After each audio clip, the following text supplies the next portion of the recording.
Anti-derivative Jill. Greetings and felicitations. There she is. There she is.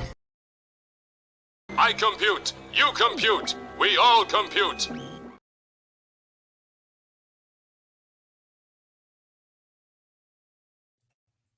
Hello and welcome to Indefinite Lunch in Infinite Combinations number 114. I'm Anti-Derivative Jill, and we are continuing a review series of the show by Ronald D called For All Mankind. And yeah, today we're looking forward to looking at these episodes Into the Abyss and Home Again. Again and again, we meet with incredible storytelling. I'm just so happy to be watching For All Mankind for the first time. It is such a beautiful, beautiful TV show. You know, I know it's alternate history, but everything looks so amazing and so great that it feels real, that the achievements within the show that happen feel real. You know, a lot of TV shows are beautiful these days, but this show is both gorgeous and intelligent at the same time. So I'm here to talk about those two episodes just a little bit and see what you guys think about it along with me. And I'd like to say hello in the chat to Gavin Blackburn. Hey, I have the chat all to myself. Yeah, you're here with me. And also here with me is Philip. Philip? Yep. Thank you. Thank you for being here today, Philip. How are you doing? Just, excuse me, figured out some technical issues, so I think we're good to go.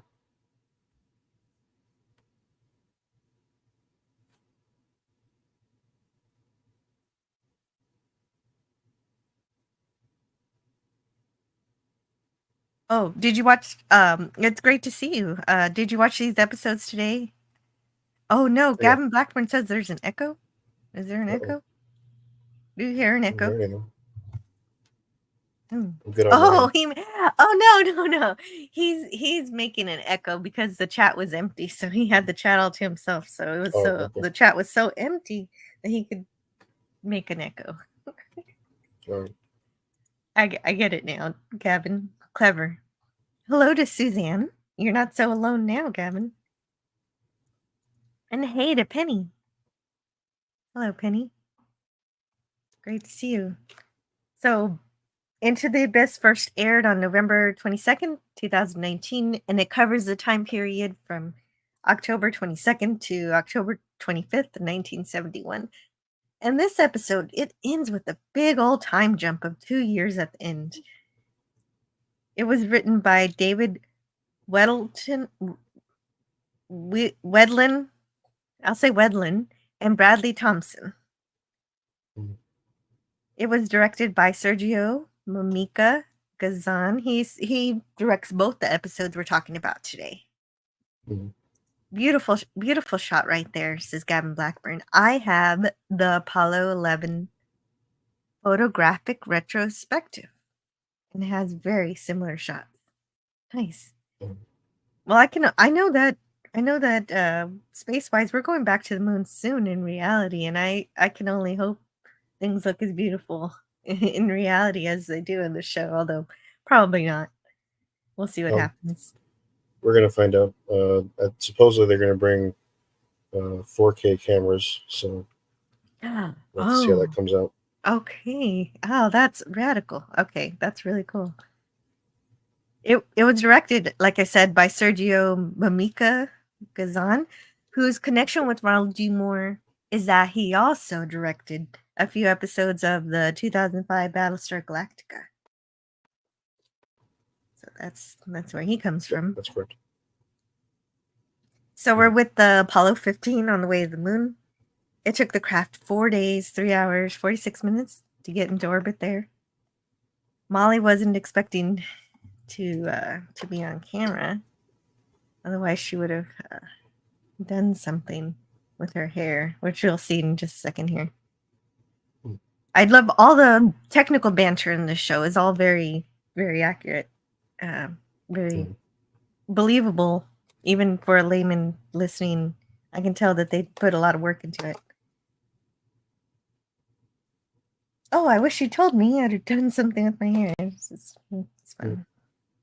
Fun astronaut photo op broadcast to the world. And she's told to give her thoughts, and her thoughts kind of remind me of Pale Blue Dot by Carl Sagan. Right. Everyone you know, everyone, all of humanity is in that tiny blue and white ball. So Booger 414 says technobabble is a hallmark on sci-fi. Yes, right. But in this case, this technobabble is, well, because the technobabble in Star Trek is based on real technobabble. Yeah. The From big real manuals. blue marble. Hey, Tiger Stripes, have you watched the show? If you'd like, you can join the panel if you've seen these episodes, even if it was a few years ago. Hold on just a moment. I got to talk to my daughter real quick. Okay. But it can't open.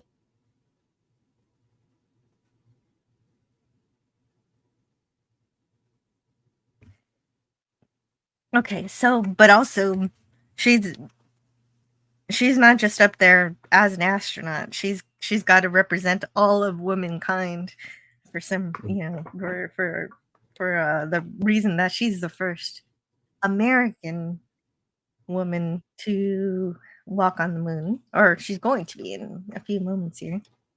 The first free woman on the moon. The first free one, yes. Good point. Thank you, Joe. I'm afraid I haven't watched the show. I need to go look for it on my Roku. Oh, okay. Tiger Stripes, if you do figure out how to watch it, you're welcome to join. Because I think you really love this stuff. I know you do. So on the moon, they're not on the moon yet, but they are. They're in orbit. And Abigail is saying that she believes in Molly, that she believes that they'll find ice on the moon. A lot of people think that this is just a publicity stunt just to get a woman in space. And so there's a lot riding on this mission, not only to succeed and, nobody die in a fiery death, but also to bring back some ice, which they found through their observations with satellites. But they found out the ice hunting will not be so good where they've trained for months to go to this specific spot. And so, yeah, so they've discovered it. The original spot was Mare Frigoris, also known as the Frozen Sea. And so it would be like the ice should be found in what was lava flows or something. But now they want to change the landing site to a place that might have more ice, called Shackleton Crater. Right. Because I think in real life they were trying to go to a place called Hadley Apennine. It's like a mountain ridge, and it's interesting how they opt for an alternative landing site, and it's kind of.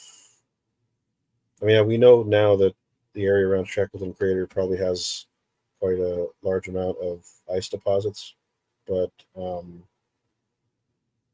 think it's an interesting real life connection that they've tried to get us to that spot like 50 years before we actually might be doing it in real life. Yeah, and thank you for bringing in those real life connections. Those are my favorite things. If you have any more, please share them. And I guess it makes sense that they changed the location because, I don't know. Well, as long as they think there's ice there, why not not have our fictional characters explore that area? And I think the other interesting part about this is that, if I'm not mistaken, I think both Ed and Molly make the decision to go down strictly because, to kind of make that riskier decision that he didn't make during Apollo 10, even though Apollo 10 wasn't really like his fault necessarily, because he didn't know that, the Russians were going to land earlier than, they had thought. And so I guess they make that decision, sort of a split second decision, because they believe that, the Russians would do the same thing. Yes, they want to break away from the caution that caused them to fall behind in the race at the beginning of the series. Correct. And yeah, definitely he felt bad about not landing on the moon because it wasn't his mission, but he realized he could do it and he chose not to. Yeah. And this time, risk is our business.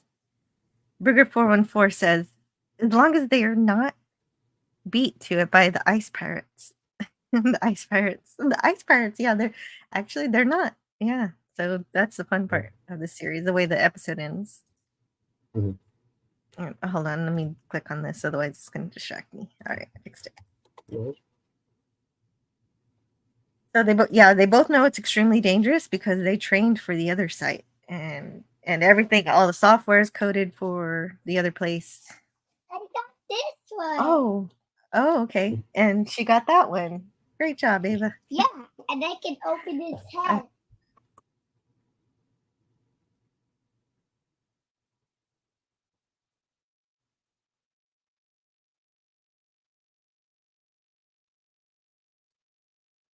Sorry, anytime there's a bit of dead air there, I have to talk to my daughter and let her know everything's all right.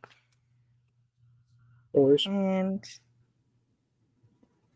But it's his choice. But also, I love that he says he also gives a choice to Molly, because we can't do this. They have to work as a team, so he has to have her support. And she agrees. Cool. Makes sense.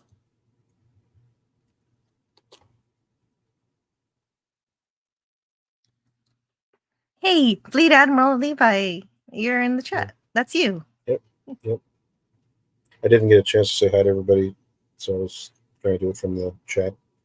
Good way to do that, yeah.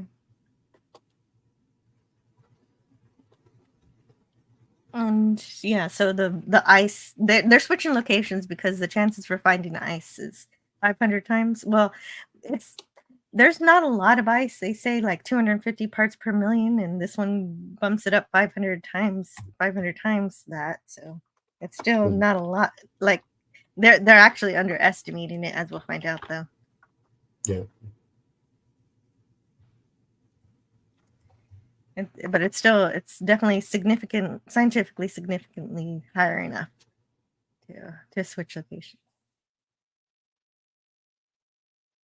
And so they're the race for the base. That's what they're doing here, and they're doing it. Yeah, I was kind of under the impression at this point in the series that they were going to drag out this race for the base stuff a bit longer than they did. And that's why what happens later is sort of a pleasant surprise, I suppose, that we just keep on moving forward instead of kind of languishing.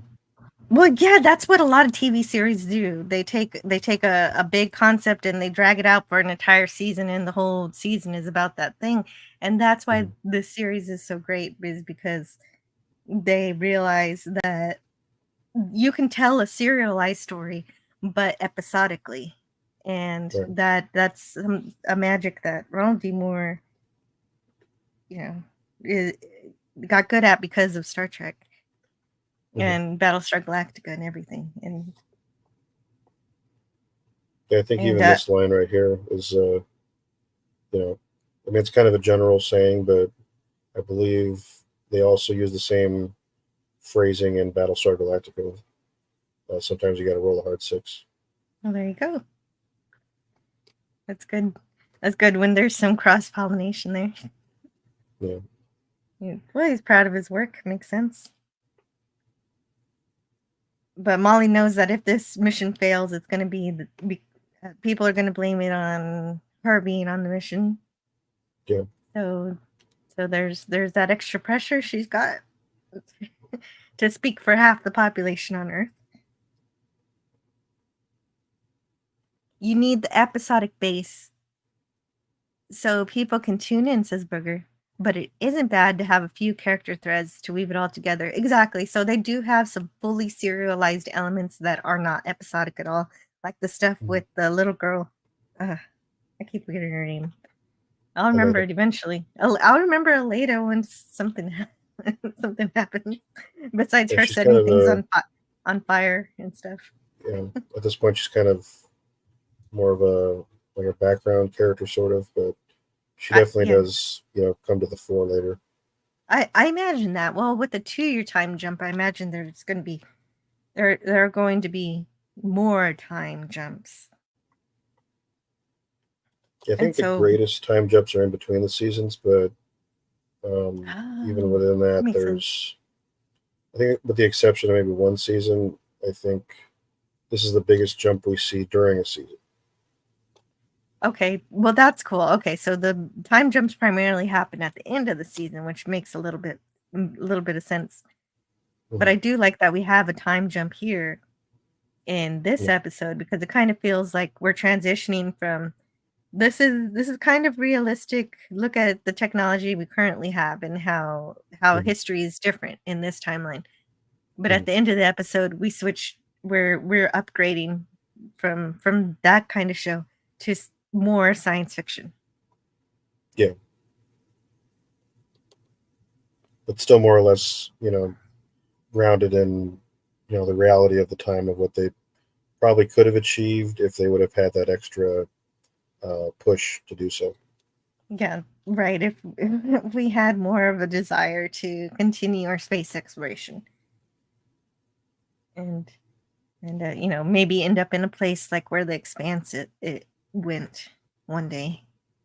Well, I would hope not. I mean, just strictly because maybe not in that way, but I mean, because like on Earth, like in the Expanse, it's like not great. Like the oceans are toxic and climate change is run amok. So I would hope not. At least I would hope the Earth situation, in for all mankind, improves significantly over what's in the Expanse. But I guess in terms of like a sophisticated, advanced spacefaring civilization, like on the moon, Mars, or the outer planets, in that way, yeah, I would hope that there would be something significant later on, at least in terms of that. But oh yes, that's a really fair point. I think it will be, because this show seems to try to be optimistic in some ways. And so hopefully that's the direction it goes in, but with a more optimistic tilt, maybe more Star Trek then. Yeah, because that was their whole kind of premise, was that they were going to try to start this thing as a Star Trek. It could be operate like a Star Trek prequel if done a certain way. Yeah, I think that's what Ronald D. Moore said. I need to do more looking into the things he said about the series. Yeah. And there was Wayne with his wine. Mm-hmm. He's brought that had some kind of bug in it. I've never had any kind of liquor that has bugs in it. It's like some kind of tequila, I think. And the worms. Yeah, I haven't had a worm. I haven't had worm liquor. No, I've not had that opportunity either.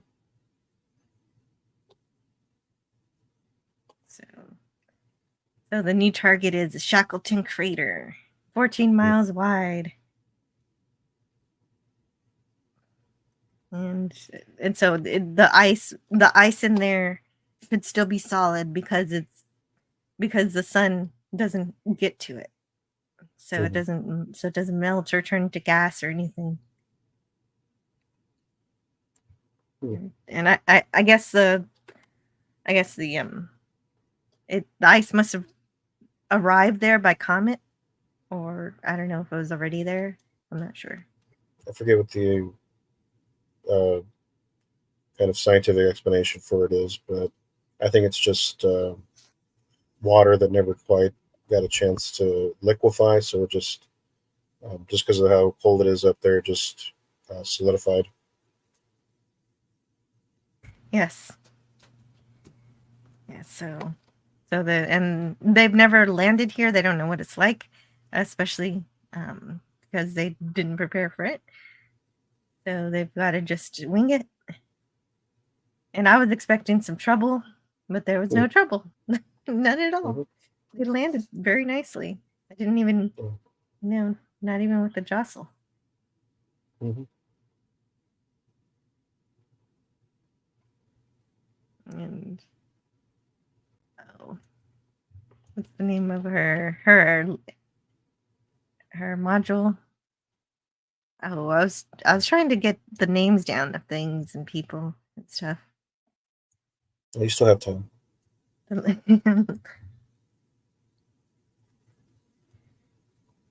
so they're of course they actively have to collect data to figure out how to land and everything, and they do that.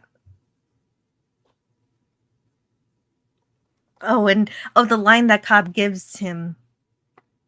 Concerning that, how Baldwin felt about Apollo 10, Cobb said, "Stick with me, kid. I'll take you all the way this time." Mm-hmm. And so that was the Cobb he was looking for. And so they in the last episode they kind of had more of a tenuous beginning as partners, and now it looks like they're better coworkers and team members. Mm-hmm. Yeah.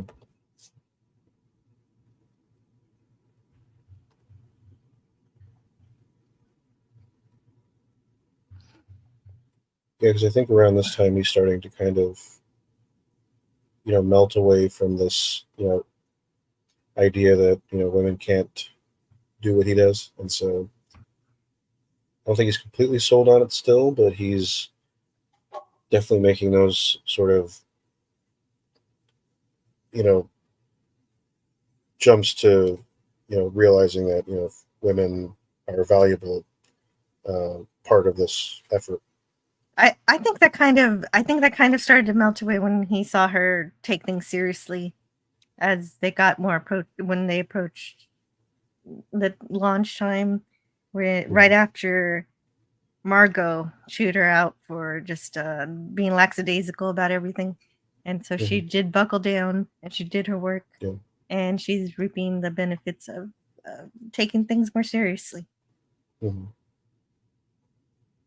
So it's a combination of those two things, and I do like that there's something more deep than only her gender going into it. Yeah. Burger 414 says you need the episodic. I read that one. I meant to read this one. We had a past administration that wanted NASA to concentrate on Earth-based things. It seemed weird at the time, but they don't seem to have recovered. Right. Yeah, I mean, NASA's been kind of a bizarre political football the last, I would say, since the 90s.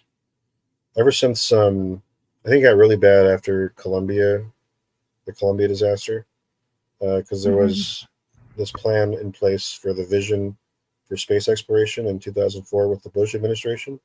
They had all these goals about, we're going to reach Mars by, the 2020s. We're going to have people return to the moon by 2019 or something. And ultimately, they were doing something with Orion or something like that. Yeah, and then I think when Obama became president, a little bit afterwards, he kind of took shop of what we were doing, because a lot of the stuff was already like super behind on or super over budget, behind on development, and he was like, okay, well, let's stop doing that. Then they canceled the project Constellation, and everything that we're currently doing is still based on those plans, but it's even less of a priority in my view, because this constantly gets pushed out, because even just a few years ago we wanted to get on the moon by this year, and now it's going to be 26. So who knows, it might even be later. And Yes, so there was a screeching halt to our space development in real life, but luckily we've had a lot of private industries that have seen it and are like, well, this is our opportunity to do something. And I think that's pushed NASA also to move forward, where they would have just stayed stagnant with Yeah, I mean, with no competition. yeah, I think the good thing is that private industry did kind of step in and do their best to occupy the space that NASA kind of left to the wayside, especially after the shuttles were retired. Hmm. Like it makes sense to retire the shuttles, but not without anything to replace them. They Yeah, that's even still like a controversial point because it's like we needed to get rid of the shuttle because they were like 30 years old. And it's like, well, they were only meant to be a workhorse to get us to a space station, and the space station was eventually completed, and for some reason or another, um, I forget exactly what the idea was because I think they wanted to use these. There's a Air Force space shuttle. It's called an X-37B, and there was a tiny, tiny little discussion about scaling those up for like 6 or 7 people, and I don't think that went anywhere either. So there were ideas, but nothing ever was solidified for a replacement. So basically, it's the same way as saying, "Oh, there's nothing. We have no replacements at oh, all." I've never seen this before, and well, that's too bad that they didn't follow through with um with that kind of thing. Excuse me. Yeah. Well, I want to thank Eugene Bird. Glad to see you have power, anti-derivative Jill. Yes, the hurricane completely skipped our city. We're not even getting any rain, so it's not even. We didn't even get any of the thunderstorm. But unfortunately, the storm did seem to hit some people really hard. The wind was knocking over fences and trees and signs in other parts of Texas, and the other places are experiencing flooding. So I hope everybody's okay. I know, but I still need to call my family in Houston because Houston gets flooded bad. Yeah, I got some family there right now, but supposedly they're okay. But I think they're not trying to worry us. But I'm glad you guys are doing well. Yes, yeah. Well, we missed it. I was hoping to get a little rain though. I'd love a good rainstorm. I think we need some out here, right here in California. Right now, we're going through a little bit of a pretty good heat wave. Oh man. Well, I hope we get some soon. Eugene Bird also said, "Hail, Maggie, Penny, Gavin, Booger, and all. Working? Well, listen later." Thank you so much, Eugene Bird. See, I thought that this particular spacecraft was going to encounter some issues because I thought I was under the impression that it inherited the problems of the Apollo 13, but I guess not. Maybe that was an incorrect assumption. It was just a guess. Yeah, because but I everybody's think the Apollo 13 was a command module issue, and this is the lunar lander. But I think it's interesting to note that the lunar lander in this reality for Apollo 15 was Seahawk. I don't think that name comes around until later because I think the real one is Falcon. Oh, yeah, okay. I didn't realize they changed the names of that. That's cool. But for It's a minor change, but it's interesting. For Eugene Bird, well, okay, maybe that's to indicate it's not the same. Yeah.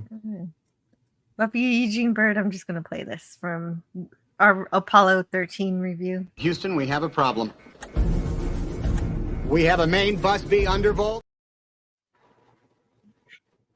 Which I actually have in my list of videos on my, just in case there's actually a problem with my live stream, which sometimes I'll play that. Yeah, I think you may have run it last week when you had your unlucky 13 technical issues. Yeah, Apollo 13. 113 issues. Thank you so much, Eugene Bird, again for that super chat. And hello to Matt G. Matt G's here. He says, "Jill, And so, Matt G. Hello. Booger414 says, I'm listening before work since I start my new schedule today. I work 3 to 11 this week. Oh, yeah. That's a later shift. I hope you like your later shift.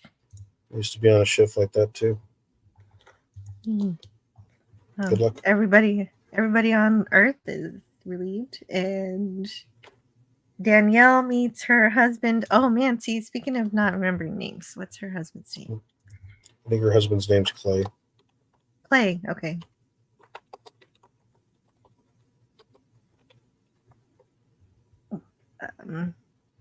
Yes, or is it? Oh, Clay? Oh, Clayton. Yeah, you're right. Okay. Good work. Well, she teases him by acting like all she's doing is our PR events, being just being a token. But no, for real, she's actually gonna get to fly on a mission. Which, I like the time jump and everything, but that means that we miss getting to see her flight, and you think that that's a big deal too. But I guess we don't get to see that. I guess everything goes perfectly and wonderful. So we never do get to see the flight of Apollo 18 in the series. I switched from 11 p.m. to 7 a.m. shift. So this is closer to what the normals do. Oh, okay. Well, you're not graveyard anymore. That means you'll actually be able to sleep at nighttime. Yeah. I remember my 6:30 to 3 days. Once upon a time. Yeah. Yeah, I don't recommend graveyard shift for the weary, but yeah, the 9:30 or something to 6 a.m. Well, that was a whole thing. Don't miss it. Yeah, we're not technically supposed to be awake at night, but some people have to do it. The pandemic killed that for me at my job. They were like, okay, we can't have any overnight shifts. And I was like, thank God. Oh, well, that's good. One thing I can give the pandemic. If there's anything positive coming from it, I'm glad for that. He's Clayton is, I guess he's throwing his ribbons because he's not happy with what he's done or what he's had to do during the war. I think it was that I think he had come back and he was realizing that, what was it all for? A bunch of his friends had passed away, and the war had done a number to him as the war did in our reality too. Just the only difference is because I think even though the Vietnam War gets shortened to like 71, that still means the Tet Offensive and a few other campaigns of the Vietnam War still occur. So it's still, going to be a giant cultural touchstone, regardless of, it being shortened or not. Right. That this series did shorten the war by what, 5 years? Yeah, something like that. And so they did have a call between Danielle and Clayton where you were worried about Clayton because the call ended abruptly. But here we get to see that he is in fact okay. And he's still, people are still upset about the war even though it ended earlier. So I guess he's protested it. In his own way. Oh, and there's the whole storyline between the two gay NASA employees definitely intensifies this episode and the next one in terms of the way that they have to deal with it in the current times that they're having to live through. Yeah. And how it relates to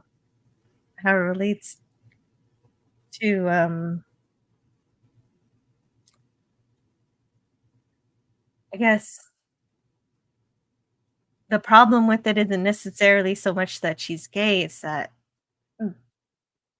she has to keep it a secret, and because she has to keep it a secret, she's susceptible to blackmail, and if you're susceptible to blackmail, then you can't be part of, NASA or some kind of government thing. Yeah, I think the other thing too is that they believed that people who were, I think they used to call socially deviant, were more susceptible to communist,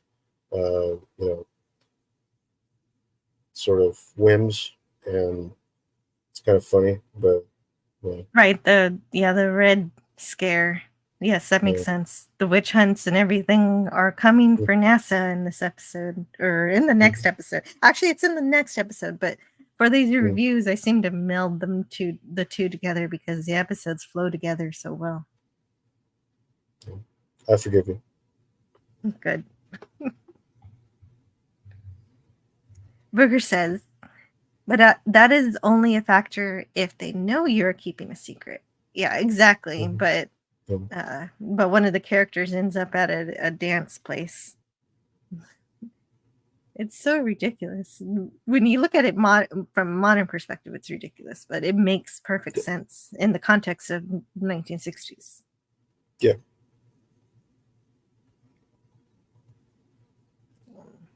And so, of course, this thing is, it's Wayne trying to express the fears he has about Molly being in space and how he's had a dream of walking on the moon without any clothes on and finding her dead, decapitated in a crater. Yeah. And Karen, on the other hand, tries to push away any outward expression of her fear. She has the fears too, but she doesn't tell anybody. She puts on a front. And so she doesn't want to hear any of this. And also, she thinks he's weird and he smells funny. And so, until like somebody's like, yeah, that's because he smoked pot. Yeah, he smokes weed all the time. Yes, this show has a lot of smoking in it, including that.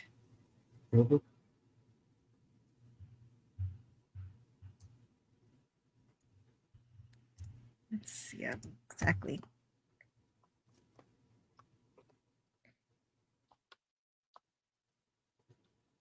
Let's see, what else? Oh, there we go. Okay, so we're back on the moon. Good news.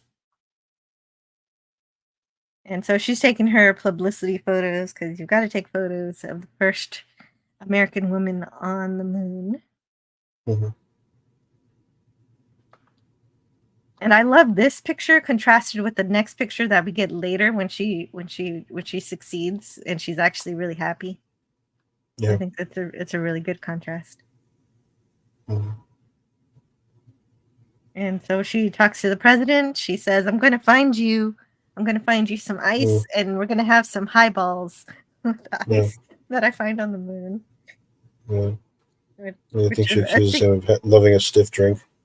Yeah, but he plays nicely with her on that, and it's really cool. Yeah.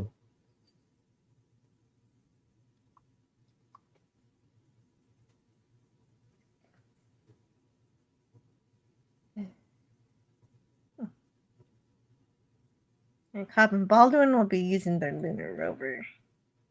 Yeah, so Karen is shooken from having to talk to Wayne, so she ends the party early and shoos everyone away.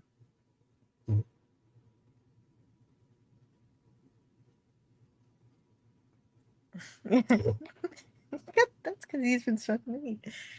Just a matter of fact about it.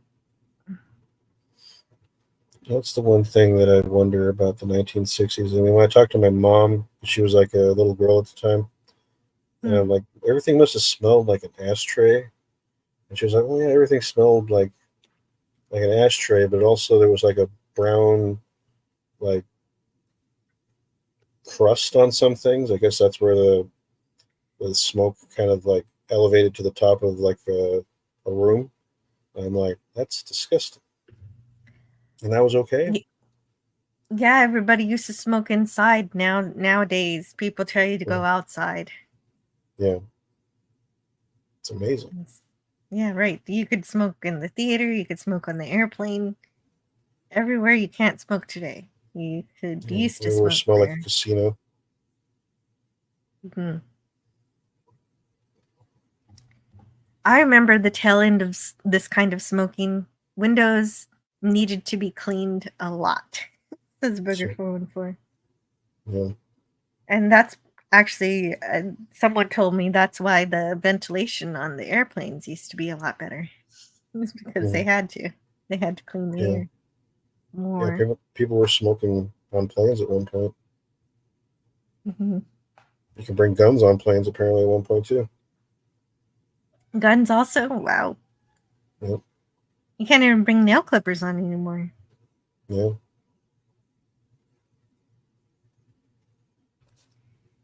When I started working at my job, people could still smoke in the office. Yep. And so they're starting their hunt for ice. But they're mostly just finding rocks at this point. Mm-hmm. So people think they're going to come back empty-handed. Nobody really, I don't know. It seems like people don't have that much confidence. So Gordon is talking to Danielle and Clayton, and he's meeting them, and they seem to be making friends until they talk too much about the war. I guess Clayton kind of picks on Gordon for being astronaut and that getting him out of having to go to war because of the draft. So that's what ends up causing their fight a little bit later. That happens. I'm bringing together things that go together in this episode, but this episode cuts it up, and we switch to Wayne's apartment or place or house. I don't know. I didn't see the outside of it. It's a house. And here's Karen. Karen is come over to discuss the big old drug problem. You shouldn't be doing drugs, you guy. Also, Wayne painted the nightmare that he had about Molly being dead and Ed dying on the moon, because he thinks it helps him to paint his problems. It helps him release them. Mm-hmm. And Karen's been bottling them up inside, and in this overall scene, she eventually does express her fears also. But first, it's just about the drugs. Why is having it a felony? She says, yeah, I don't know. Why don't you ask the liquor lobby? Mm-hmm. And so lots of things in this series are very relevant to today, with the marijuana being more and more accepted all over the place, in terms of either places have it medicinal or straight up recreational nowadays. Even Texas got medicinal recently, which I didn't foresee happening. It just happened. Nobody had to vote for it or anything. It was weird. Interesting. I think it's been legal here in California for as long as I can remember. Yeah, it was. Well, wasn't it medicinal first there too before switching to recreational? I think recreationally it's only been legal for maybe a little less than a decade, but it's interesting how things have changed. Yeah, I went on my honeymoon to California in 2011, so it was still medicinal then. Mm-hmm. I remember there was a guy in 2010 during the election. I was covering it for my community college newspaper, and he was very much like against legalizing it recreationally, because he said that like a friend of his died or overdosed on weed, and I'm like, it doesn't happen. Yeah, that doesn't seem possible unless it's a psychoactive response and you do something crazy, but Yeah. it's not going to be the actual substance that did it to you. Yeah, it was weird, his argument. But I guess it's hard to talk to people like that if they've lost a friend. There's really no arguing with them. Yeah. They have to be right. Burger 414 says most flights have been taken over with blades. Most flights. Okay, most flights have been taken over with blades than guns. Mostly because bad guys don't watch Mythbusters about depressurization.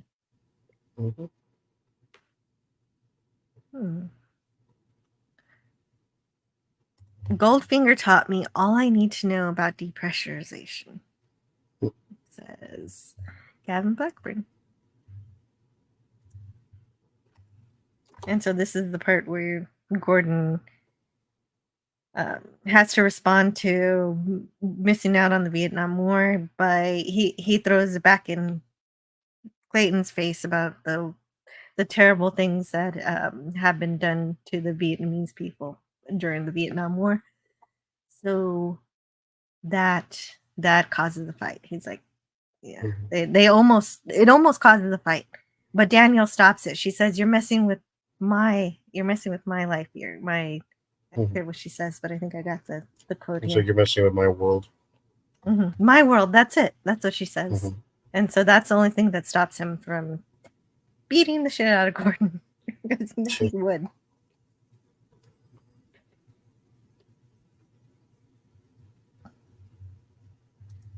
Because his honor was threatened there. You wanted to know what combat was like, not what it was like to commit murder, because there's a difference. Yeah, they bring up the My Lai massacre, which is interesting. Yeah, that's a whole thing too. Yeah, that's a whole thing in reality, because terrible things happen in war. Hey, Scotty R37 is here. He says, "Jill." So I was thinking of playing this one, but maybe now I will play it. There's a little message from Abraham Lincoln from the Savage Curtain Star Trek episode. There's no honorable way to kill. There's nothing good in war except its ending. It's a great episode. It's a good time. Well, and there are some good things in season 3, is what I found out when I reviewed it. It's fun to find them. I was doing a rewatch of The Next Generation, and they were saying a lot of people tend to do, say the first 2 seasons are like bad, but there's a lot of like foundational episodes that are important for characterization later on. And I mean, the first season has Tasha Yar dying, so it's like, that's big. Definitely. And well, you can't even throw season 2 in there because you have Measure of a Man, which is the pinnacle episode. And season 1 is half horrible. I think half of it is all right. Yeah, I mean, I won't make excuses for what's the one? I think it's called Code of Honor or something. It's the one where, I can't make excuses for that one. No, the only excuse I'll make for that is that the aliens were supposed to be lizards. So imagine more 1990s Gorn like knockoffs instead of what they did, which is way worse. It would have been more fun with lizards at least. Yeah, I could probably forgive that. But yeah, it would have been a lot better. I won't watch that episode unless I have to. Like someone has to. I skipped over it on this recent rewatch. So right, the only good scene in that whole episode, because I watched it just to find one good thing, is Geordi, Shane, and Data. Geordi and Data have a nice moment.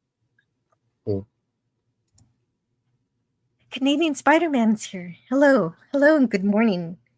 AFK with my brother, but we're listening. Hello, Canadian Spider-Man and and Spidey's brother.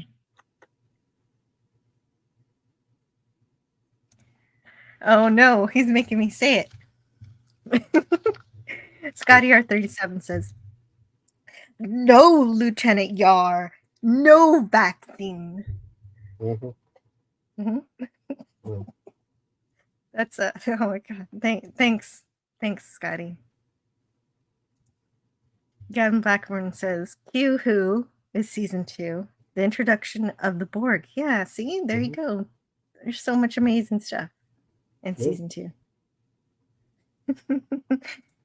The Canadian Spider-Man said yes to Tasha Yar, no to vaccine.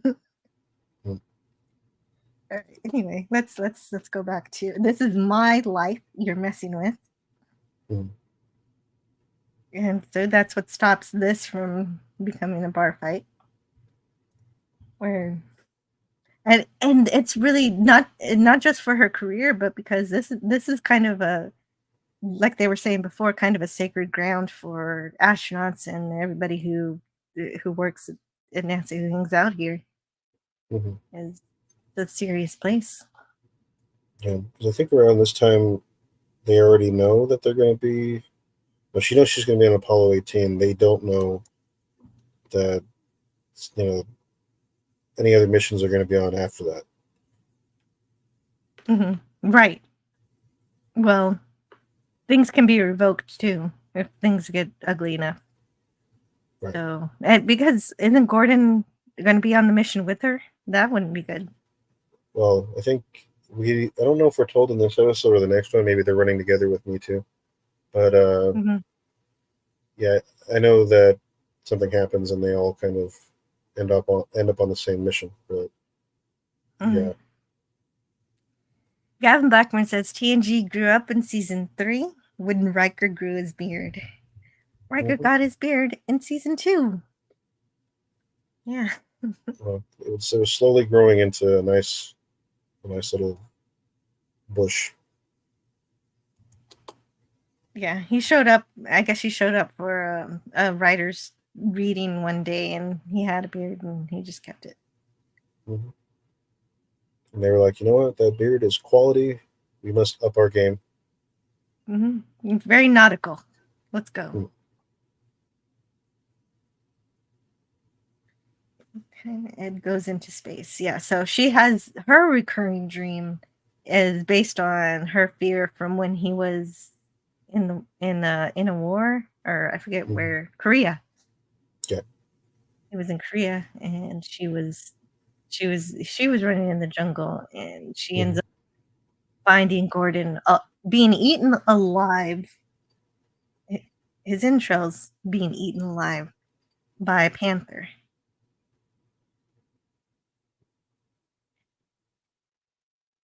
And so she finally expresses her fears. And she's starting to melt a little bit instead of being, like this, very cold to him. Well, she was very cold in several of these episodes. She's been putting on like a facade of the perfect wife and supporter of her husband, who's this astronaut, and she's been doing her job. And this is where some of that melts, and you get to see her humanity. Yeah. Beyond her work, and she takes work very seriously. Burger 414 says, everything I hear you mention Apollo. Every time I hear you mention Apollo 18, I keep thinking about the found footage movie. I haven't seen that. What's that? Apollo 18 was a movie, I think, in 2011, where actually I think it was the Weinstein Company was saying that. I mean, this is before. I mean, probably during what was going on, but yeah, they were claiming that, we found this movie's footage and we're going to turn it into, we're going to release it on whatever date. And it's just like there was a secret Apollo mission that nobody knows about, Apollo 18. And when they got to the moon, they found something. And things happen. A lot of people die. Nobody comes back to Earth, and they sweep it under the rug. But I like the ideas in it. I don't know if it's a good horror movie, but you know, I think it's fine for what it is, I suppose. Oh, interesting. Okay, thank you for telling me about that. And I don't know. I don't know if I'm gonna watch that, but Yeah, if you're not a horror person, I wouldn't seek it out. But I do like horror when it's mixed with something. So if it's mixed with, science, the science of, do they go to space? Do they do any kind of science stuff, or is it just horror? I mean, they find some, we'll call it extraterrestrial life that kind of leads to problems. But Oh, okay. I don't want to tell you not to watch it, but I would say, if you're curious one day and you want to check it out for yourself, I'm not going to tell you. I would never say don't. I'd say, see it, make up your own opinion, and then, let me know what you thought. Okay. If I do watch it, I will let you know. And Okay. Molly's thanking Ed for standing up for her, and so that she doesn't have to wear diapers. Yeah. I'd thank people for that too. Mm-hmm. Ed writes his son Sean's name on the moon. Well, no, actually, he that lies. impresses him. That impresses him. Did he not really do it? I thought he did it. But he thought it was nothing. Like it doesn't mean anything because it doesn't. That he's good at grand gestures, but that he's not good at the little stuff, the actual being a dad part. He's not good at, like how he was yelling at him about when he was trying to teach him how to ride a bike, and he didn't do such a great job. As Karen ended up having to teach Sean how to ride. But I thought he really did. Did he not write his name? No. I missed that. Why would you just say that? I think he wanted to make him feel better, or to make his son feel important. But I guess. Gavin Blackburn says, my favorite dream sequence is giant golden Homer from The Simpsons. Take a hike, old man. I'm in charge. I don't remember that one. What season is that from, Gavin?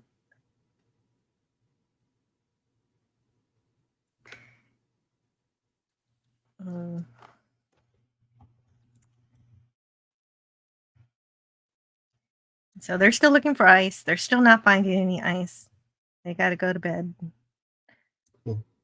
And earlier Karen was saying she sleeps when he sleeps. So, but she definitely ended the party too early because he definitely didn't go to bed for a while. And so they're still looking.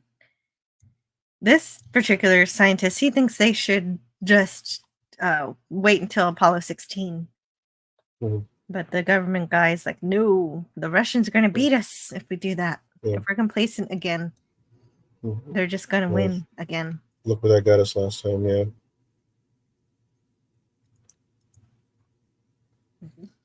Exactly. So they've got to go where the sun doesn't shine. Literally. To find ice. And Shackleton Crater. But the main issue with this objective is the amount of oxygen that they have in order to do this unexpected task, because they only planned for so much oxygen, and this little change of what they're doing is expending more energy, and so they're using more oxygen, cutting close the amount of oxygen that they're going to have in order to get back to the module.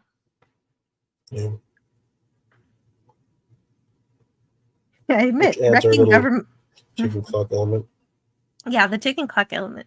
But I like when Molly says, I admit, wrecking government property is fun. Yeah. That's good. So together, because this is something the astronauts really have to do, is come up with engineering solutions on the fly, which is a thing. And so that's what they do together. They come up with the idea to use to make a winch out of the rover and some cord. And he wants to go down. He wants to climb because he's a good climber. But I like that she lobbies for herself to do it for a very logical reason that lines up with her biology, which is that she weighs half as much as he does. And so do you want someone who's half your size pulling you up out of a hole? Or it just makes more sense that the stronger guy is going to support the girl and pull her up and let her down. And so she gets to be the one to do the exploring, which is awesome. And Wayne draws a picture of her dream, and I thought, oh no, she's gonna destroy this, isn't she? I thought for sure she was gonna set this thing on fire.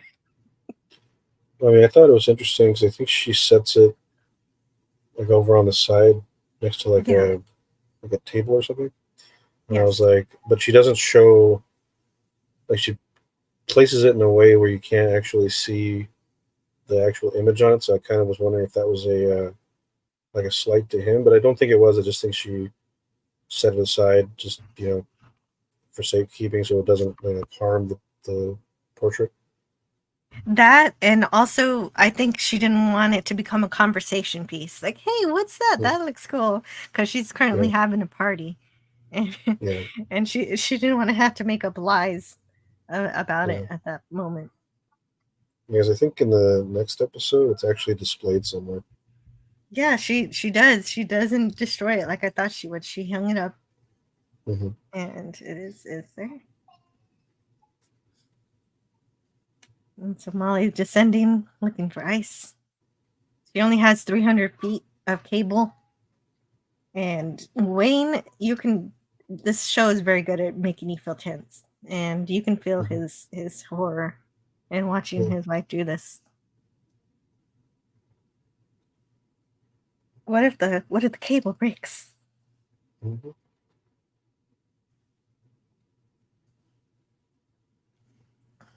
And there is a moment too. There is a bit of more tension where she loses her balance and she gets knocked off the wall a little bit.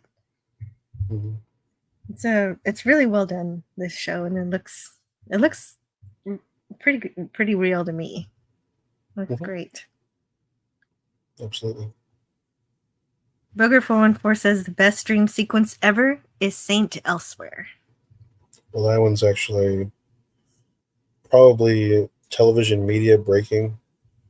I mean, if we're talking about the same dream sequence from Saint Elsewhere.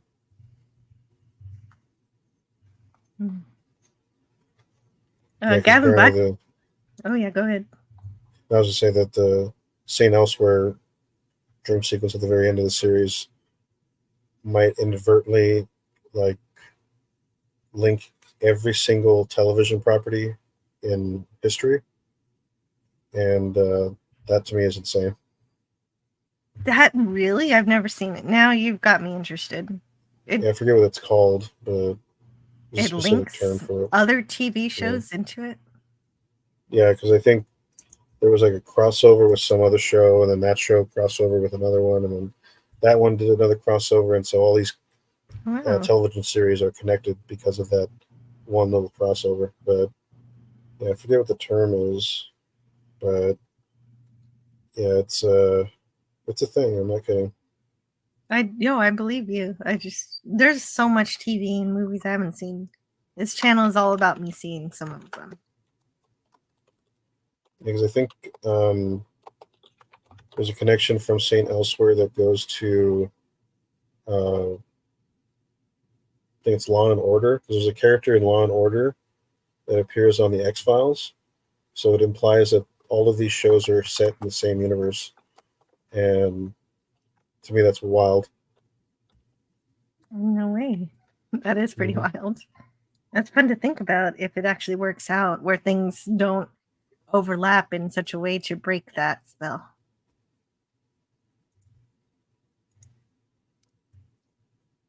And Gavin says season 3, episode 19, Dog of Death. I'm not there. I'm not in season 3 yet. Oh, you're talking about is that the Is that The Saint Simpsons? Elsewhere episode? Or that's The Simpsons. Oh, he's telling me. Yeah, you're right. Season 3, episode 19. Okay, because I asked for the season, but he gave me the whole episode. Mhm. Okay, I'll go check that out. I haven't seen. I rewatched Simpsons, and got up to season 13 before I stopped watching. I forget where I dropped off on it. Yeah, that's why I rewatched it, to see where I dropped off. It came out 13. Some of the links to the Tommy Westfall universe are tenuous, but it does tie a lot together. Yeah, I guess because at the very end, it's revealed that everything that happened in St. Elsewhere happened in the imagination of this kid named Tommy Westfall, and so it's called the Tommy Westfall universe theory. That supposedly links all television, or a lot of television. That's neat. I love how this episode is shot. I don't know a lot about production of how all the cinematography and stuff works, but it looks really great. It does. And so she finds the ice. She discovers the ice.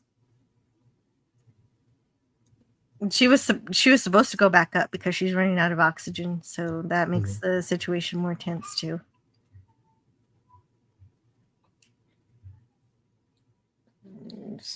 So I missed out on that one. And I forgot earlier when Molly was making her case, saying that she's got to go down in the crater. She also was backed up by Boeing. Boeing agreed with her. Yeah.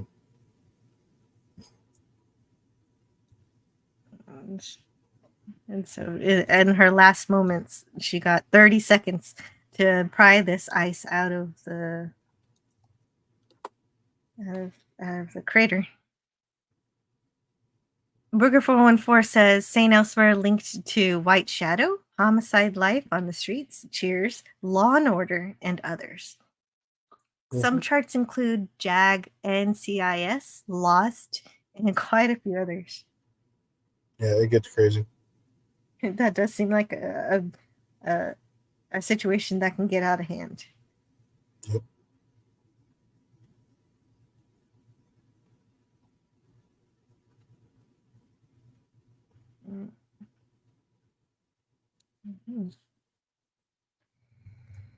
And so the mission is a success.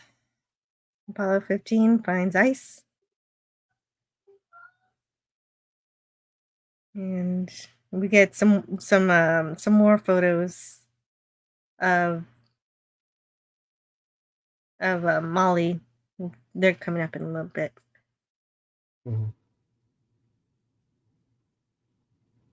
And so Wayne has to go talk to the press, even though he's never done it before. And Molly just wants to see the fruits of their efforts, all the work that they work together to achieve. She wants to check it out.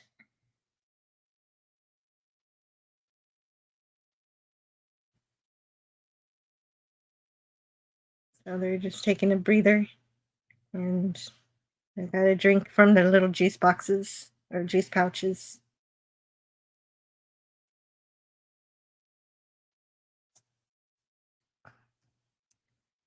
And that's it. It's just the glow. Tang? Is it Chang? It looks like it. I'm not entirely sure. I think it'd be fun if it was. There's some water right there, though. They can drink that. They probably don't want to. That'd be crazy. Makes you wonder. But she's ecstatic about her work, and she was just naturally happy about it, and so Ed took the opportunity to take pictures. Yeah. October 1971.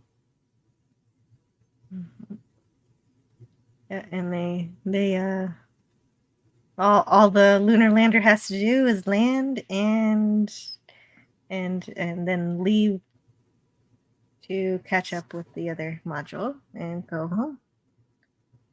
And then we skip ahead 2 years. And so we get the first lunar base landing.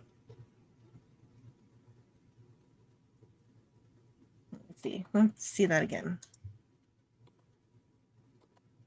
2 years later, that's all it says. 78 hours, 33 minutes.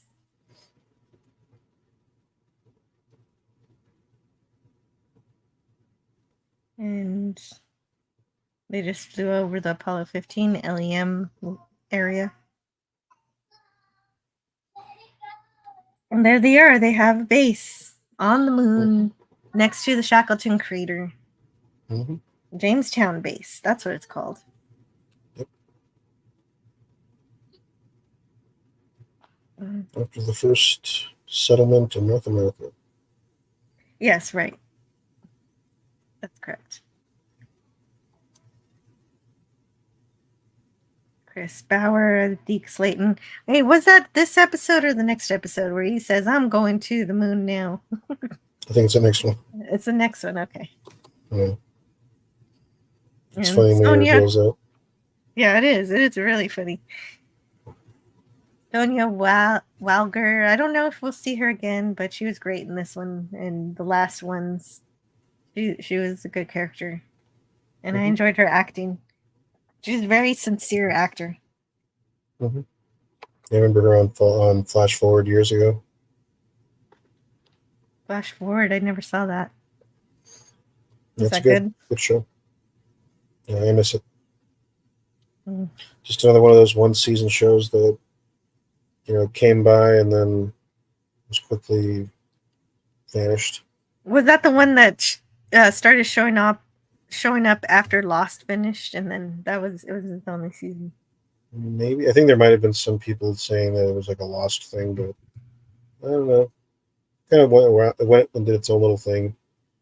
Just didn't get a chance to do it for very long. But yeah, it was around the time I think it was airing in like 2009. I think it ended right before I graduated high school. So yeah, that was kind of my senior year was that show. Cool. So we're going to move on to the next episode called Home Again. Mm-hmm. Home Again first aired on November 22nd, 2019.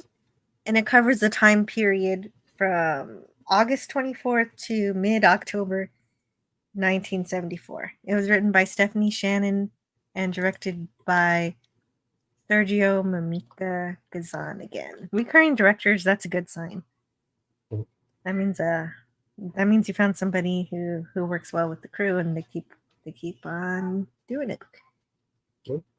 Apollo 23 is supposed to launch. It's an hour and 27 minutes away from launching, August 24th, 1974. Burger 414 says, all your base belong to us. Gosh, you're taking me back, Burger. That's like the early days of the internet with that song. Yep. That's classic. It is. Gavin Blackburn says, my ex-wife was a sincere actress. She acted nice and took all my money. Oh no. Yep. I'm so sorry, Gavin. This episode contains Lance's shocking moment. And DJ Play Nice says, wee. I don't know how I'm supposed to say that. Wee. I don't know. I can't say wee unless I really feel it. I don't really feel it. Let's see. I don't think I've said that ever. You don't have children then. Well, I'm sure eventually. Yeah, hopefully someday. Or if you want them, if you don't, it's fine. Gotta see where we're at with my fiance, but ideally. Oh yeah. Oh, congratulations. I didn't know that. Thank you. Very cool.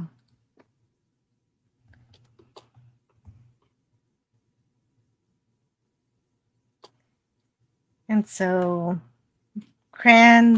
Gene Kranz he's been promoted. I forget what he's promoted as. And yeah, so it's been 2 years since the last episode. They did that 2-year jump to 74. And they're about to launch Apollo 23. Gene Kranz, here it is in my notes. He's director of the Johnson Space Center. Mhm. So he's seeing off the crew. And so we have, yeah. So they're all supposed to go.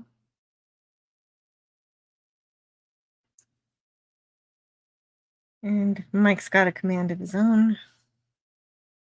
He'll do a better job of landing than he and Buzz. Mhm.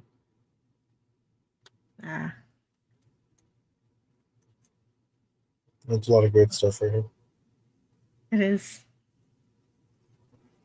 And so they cut back to the Jamestown base where we see again Ed and Gordo, and Danielle is also at the base too. Mhm. So we know she's had her successful Apollo 18 mission because they didn't tell us anything bad happened. Yeah. And she's back. She's been chosen to be on the first moon base.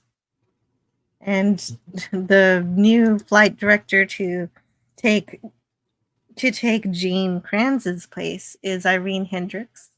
When I'm sure everybody watching the show was expecting it to be Marco. Yeah. No, I certainly was. Yeah. Margaret was also expecting it to. Enthusiasm is optional. DJ Play Nice says, you nailed it the first time. Always do. Thank you, DJ. I'm glad you're here. And so they're bantering Irene about all the things they want fixed and all the complaints they have. And of course, the fact that they're supposed to get a relief crew. So Apollo 23 is supposed to send some new astronauts to replace the current crew, so that you don't have your astronauts at the base for too long. And they're sending resupply rockets and everything to make sure they can have enough supplies to live. And everybody in the bar is excited because the ERA passed, and that's something that didn't pass in real life. And of course, there's a different president than we expected also. We have Ted Kennedy somehow won instead of Nixon. I guess Nixon didn't win. Yeah.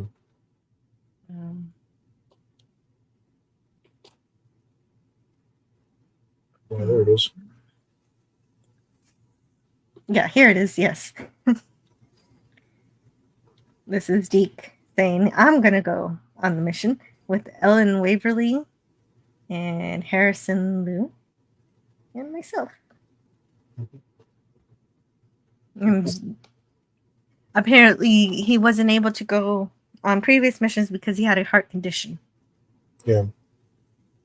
But scientists have decided that doesn't preclude him from going. I guess maybe it's not too severe, or it's okay. It's okay for him to go. It was just changing standards all the time. Well, as you learn more about how the conditions in which he can survive in space. And so Karen and her kid and the Stevens kid, they're getting into all sorts of trouble in this episode. They're throwing cherry bombs in the toilet. They destroy something else too, like a meter maid or something. I forget what it was. Wreaking havoc. Yeah, they're doing, yeah, they're being destructive kids. Mm-hmm. And this school administrator or counselor wants to get behind the problems, like why these kids are acting out. But she's like, nope, I'm not dealing with that, and she leaves.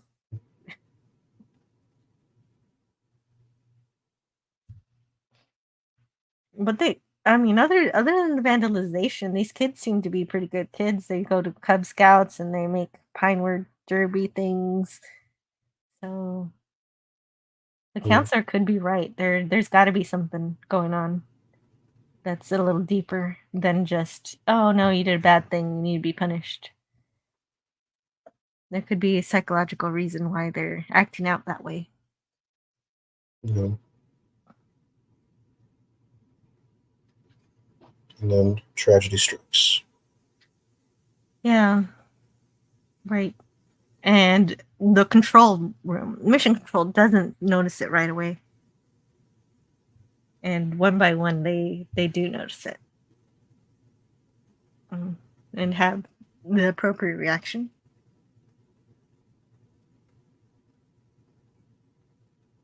And when I first saw this, I thought for sure like everybody was dead, like even the astronauts.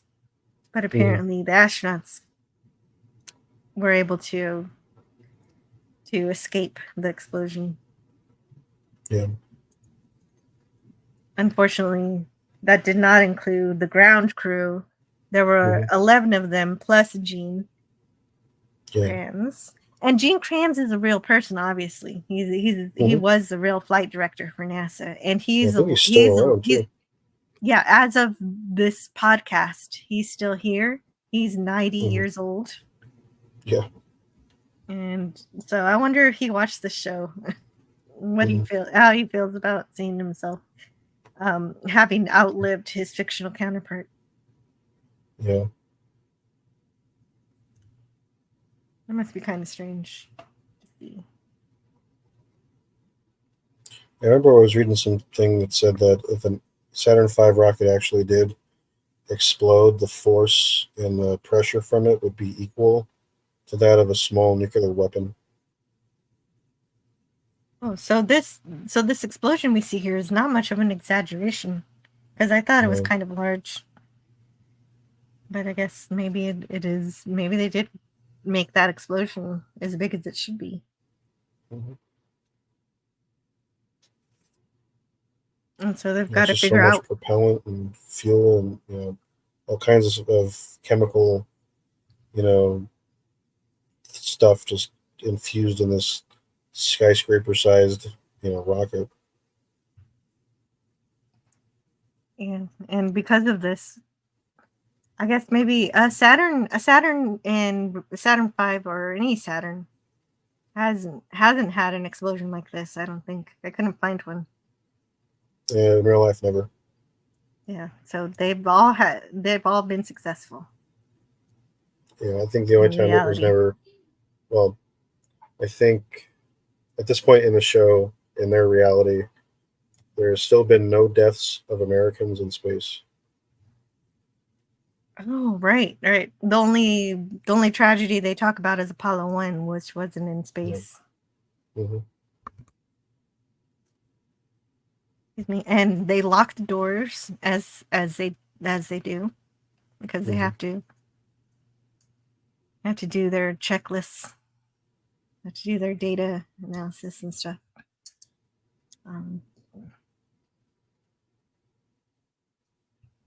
So the Jamestown crew is going to be stranded a little longer.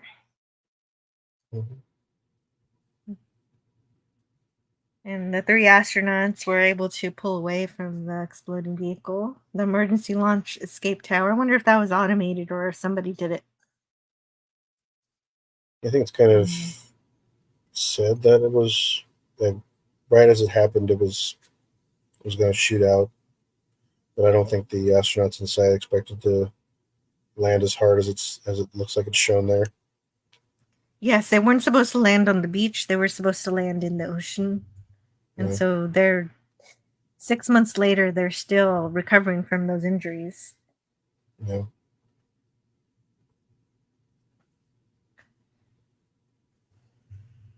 And so unmanned Titan rockets send them supplies. So that's their Amazon delivery service. I don't know. Mm-hmm. They just leave the rockets there. And I wonder. The Titan 3C missile. Well, the more crafts that we send to the moon, the more space debris that we leave there too. I wonder if it gets reutilized in some ways whenever they leave stuff there. It's hard to say because I think they said that in real life we left a lot of trash on the moon. Mm-hmm. That makes sense. Yeah, we generated quite a bit of human, refuse that I guess one day will be a museum item if we ever have museum on the moon. Yeah.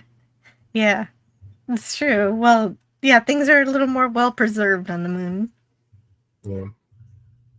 But one theory about this explosion, this tragedy of the Saturn V, one theory they have is that it was a KGB spy who sabotaged the rocket. Yeah. As you do. Right. And so the FBI is looking into it. And of course, they can't send off any more Saturn V rockets until they figure out the issue.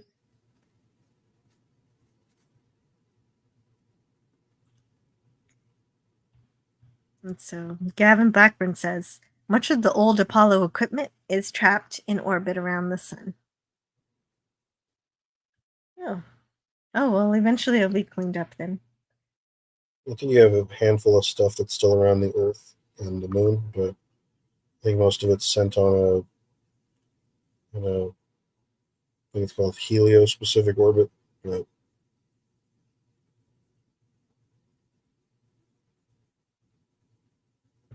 Yeah.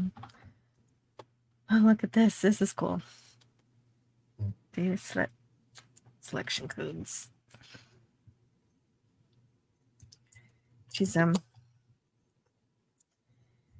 But she gets interrupted with another coworker. What's his name? I didn't get his name, but he's Bill. Bill? Okay, thank you. Mm-hmm. Bill is saying that they're just asterisks, or they're not important compared to astronauts. And so all Gene Kranz got was the plaque and a picture. And I have one of his quotes here. Those 11 guys who died with Gene, do you know who they are? They're just the other 11 guys. And Margot's like, are you drunk? He's like, I'm off duty. I don't have to answer that. And he leaves.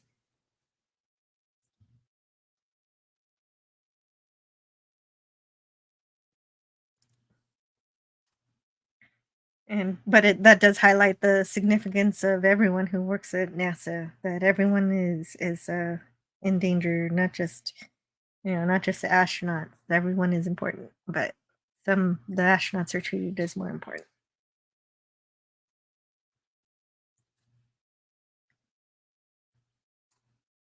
And the astronauts only make it to the moon because of everybody working together. Then Margot sees the Leda. Okay, I remember her name. She's doing some math homework. Logarithms. I hated those. Says Margot. Still goes over my head. I've got to see the problem, and I've got to marinate with the problem a bit, and then I remember, maybe, if I'm lucky.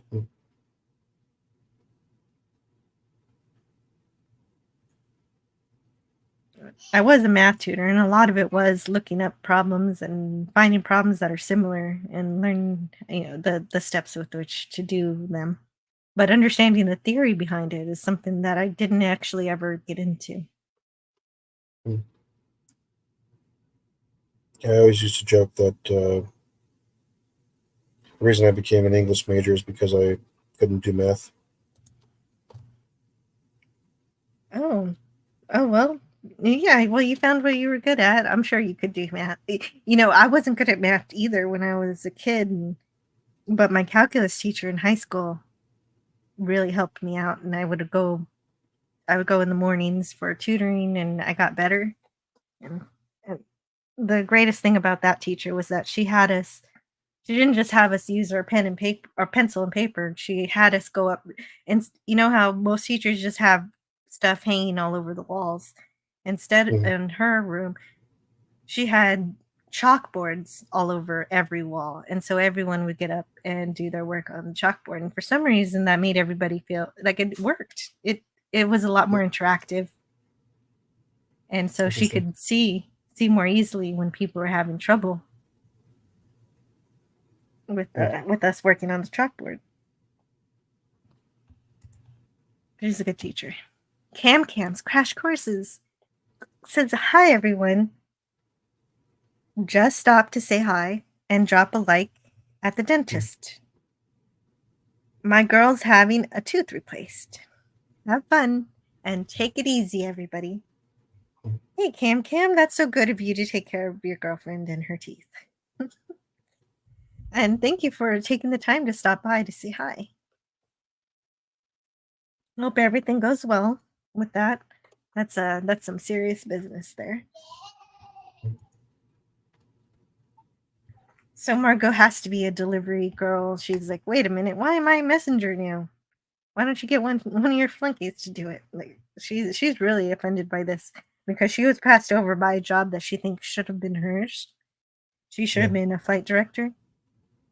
And by her experience and her intelligence and her everything she's done, it makes sense that she would. But someone else who hasn't even been there for 5 years got it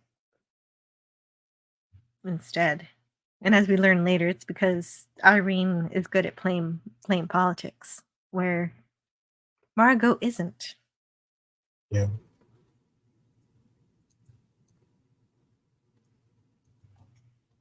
Or as Von Braun says, she's not a team player.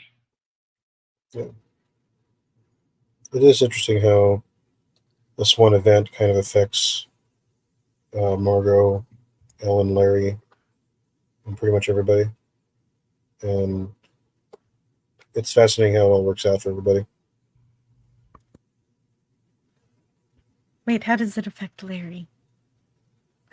Well, because they're Larry and Ellen, because they're suspecting that it's sabotage. The federal government wants to investigate even further and look for saboteurs at NASA, and Right. so they have to kind of walk this tightrope. Mm. I was wondering what his name was because I had forgotten Larry's name. And in looking up his name, I accidentally found a spoiler for later. And No. darn it.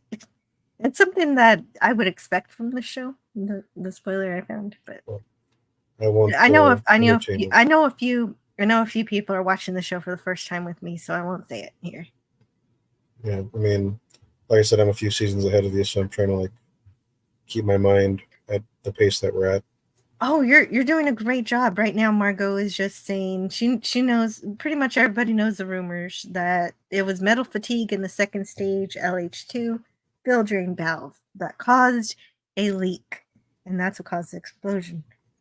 Mhm. So everybody knows technically what happened. But she has to go pick up this report from Von Braun, and of course, she had a falling out with him after finding out he was a Nazi. So yeah, Yeah. I think it's pretty reasonable.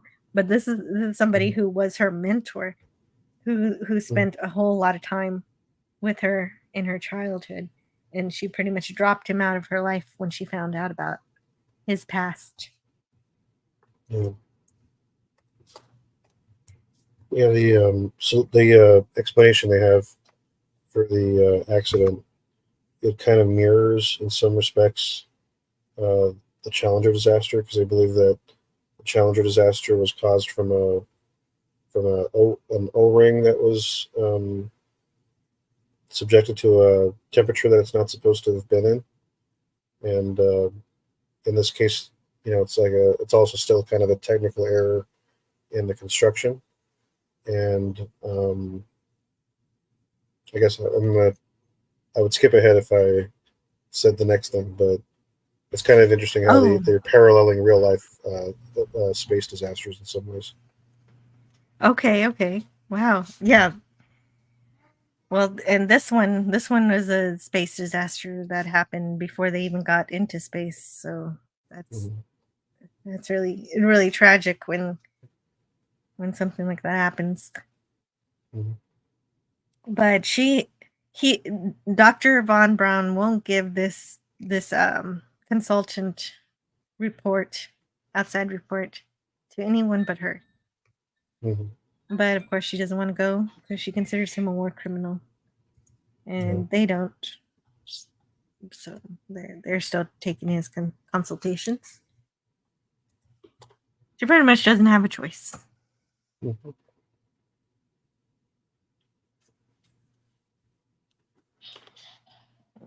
So, yeah. Oh, and Cam says later, everyone. See you later, Cam. I hope you have a really great day, and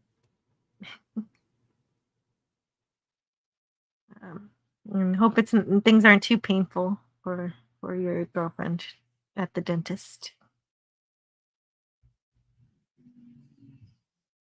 Or if it is, they give her good good drugs.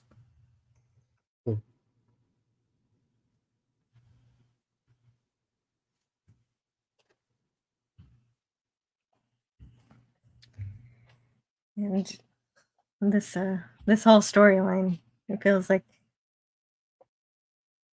she realizes she has to face her mentor again. And we'll be doing that soon. The Soviet Union announced today. Okay, so the Soviet Union's got a moon base now at the Shackleton crater, where everyone else has one. I'm gonna step aside for just 1 minute. Okay.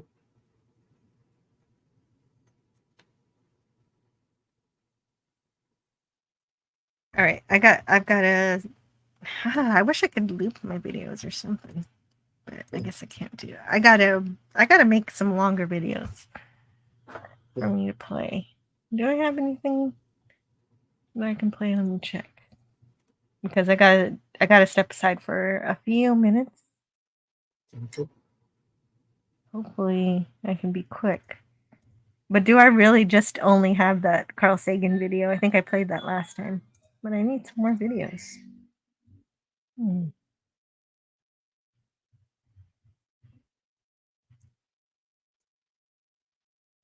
Oh, well, that's something I could do though, is play Carl Sagan, but just like the whole episode. But I'm not going to play the whole episode, just as long as I'm gone. So let's bring that up. And because I love him, and I think I'm allowed to play them. And just all right, so Sagan, let's find that. What the heck? Cosmos, that's what I want.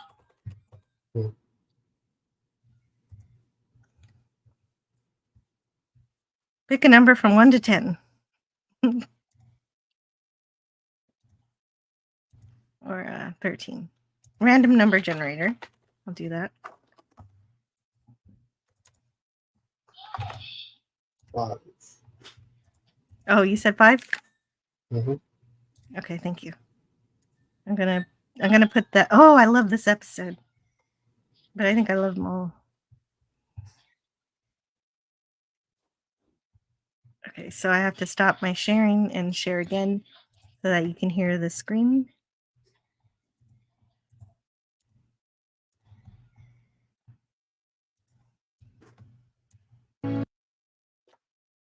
Okay, I'm gonna put it in the middle of the episode. Well, wait a minute. Let's do. Actually, I really like the beginning of this episode, so I'll start it here. Past apprehensions about it. In our time, we have sifted the sands of Mars, established a presence there, and fulfilled a sense. Are you able to hear it? Yep. Okay, great. I will be back as soon as I can. It won't take long. Yep. Century of dreams.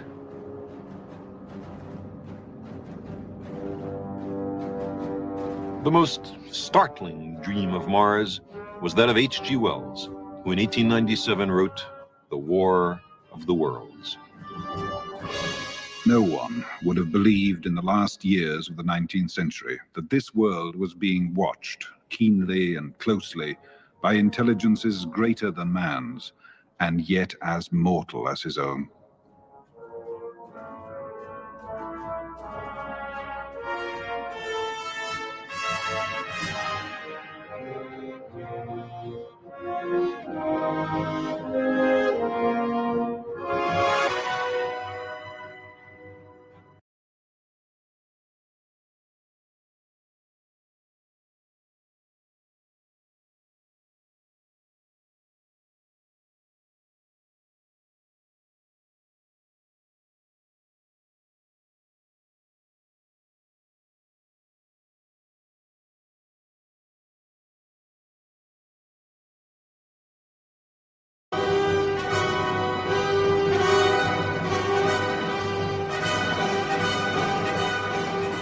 As men busied themselves about their various concerns, they were scrutinized and studied, perhaps almost as narrowly as a man with a microscope might scrutinize the transient creatures that swarm and multiply in a drop of water.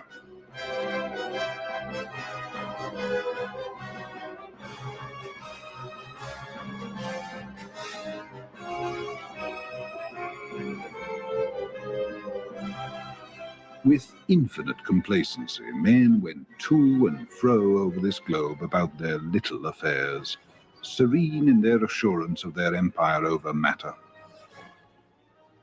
It's possible that the infusoria under the microscope do the same.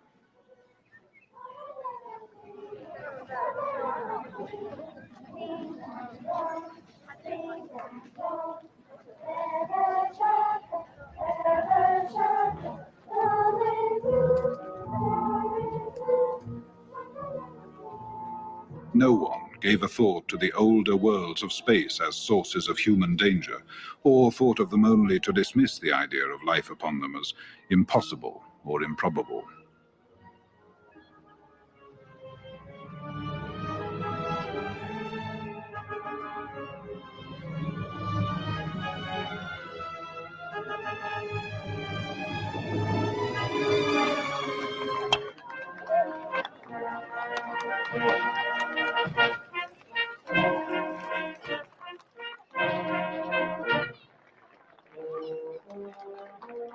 It is curious to recall some of the mental habits of those departed days. At most, terrestrial men fancied there might be other men upon Mars, perhaps inferior to themselves, and ready to welcome a missionary enterprise. Yet, across the gulf of space, intellects vast and cool and unsympathetic regarded this Earth with envious eyes, and slowly and surely drew their plans against us.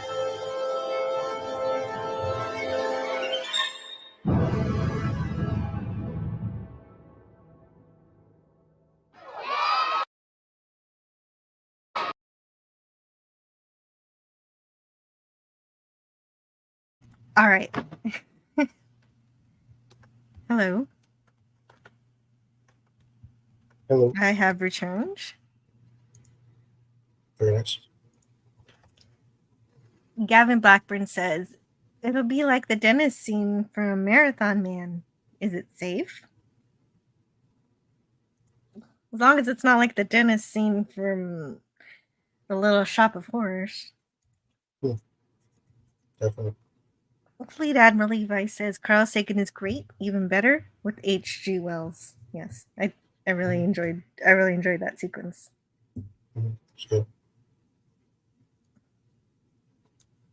And then I love also in that episode where Carl Sagan talks about loving Princess from Mars, where he would, when he was a kid, he would try to wish to go to Mars too, the way they do in the book. Yeah. So it's fun to hear about his childhood.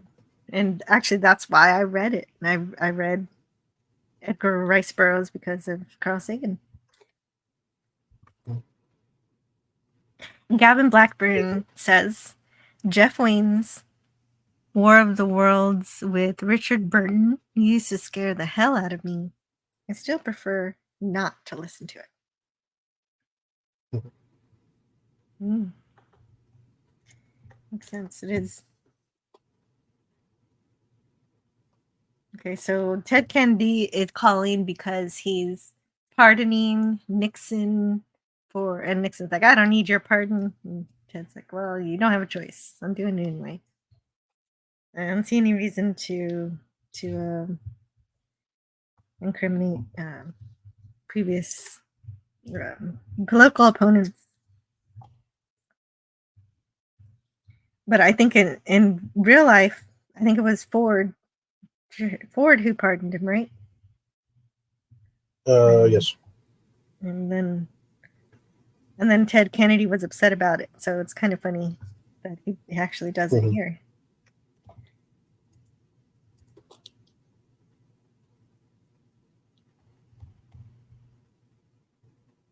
I don't want your effing pardon. But yeah, so they're just starting to curse in the show.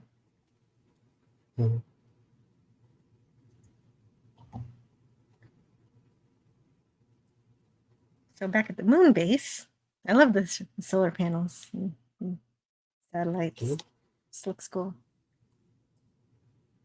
So Karen and Ed have a video session. Oh, wait a minute.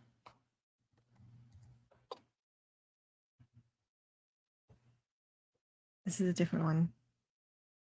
This is Gordon.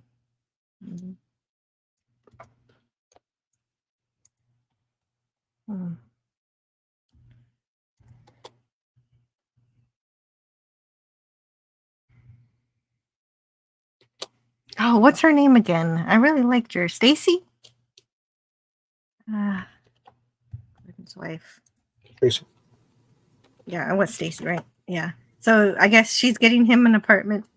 I guess she's had enough of his shit. Just kicking him out.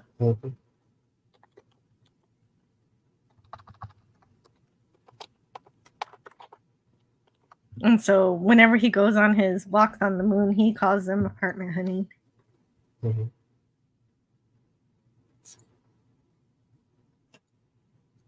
Hello to RVM 371.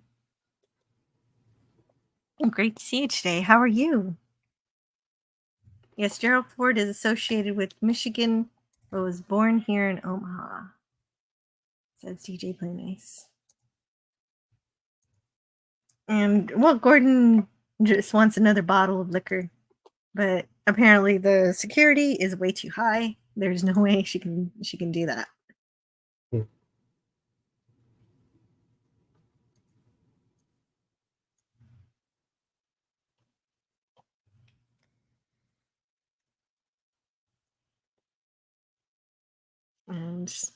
And yeah.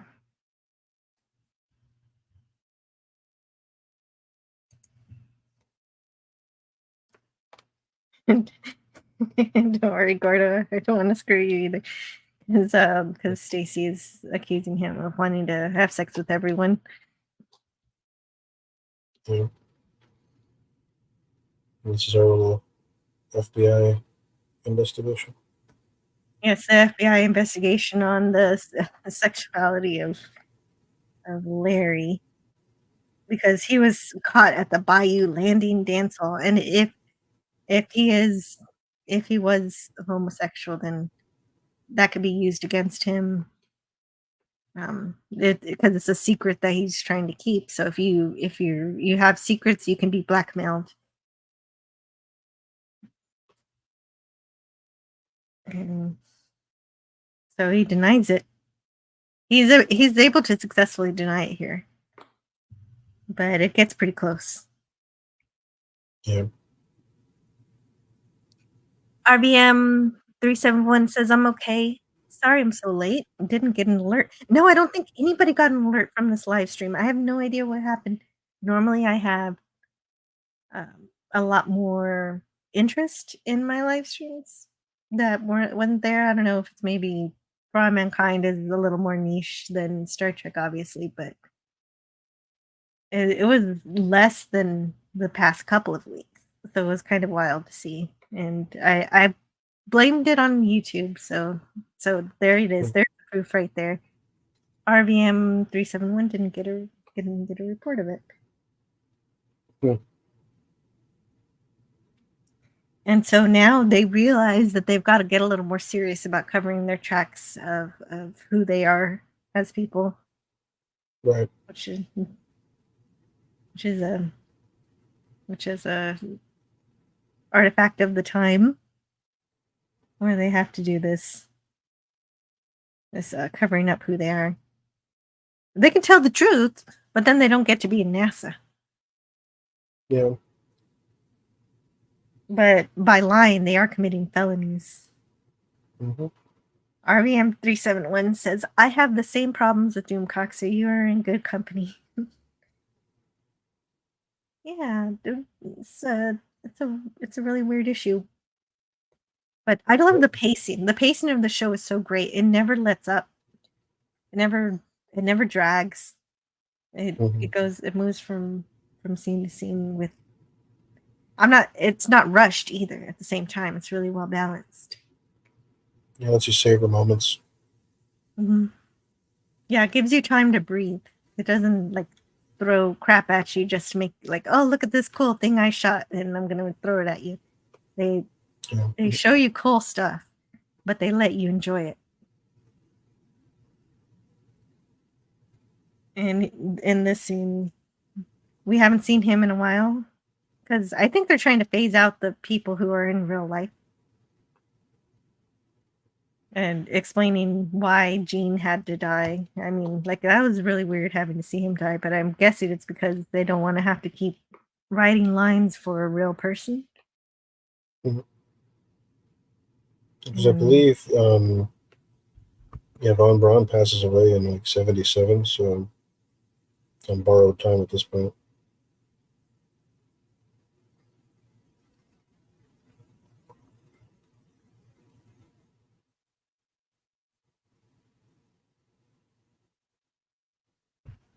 Well, I don't know if this is the last thing he does here. Does he come up in later episodes?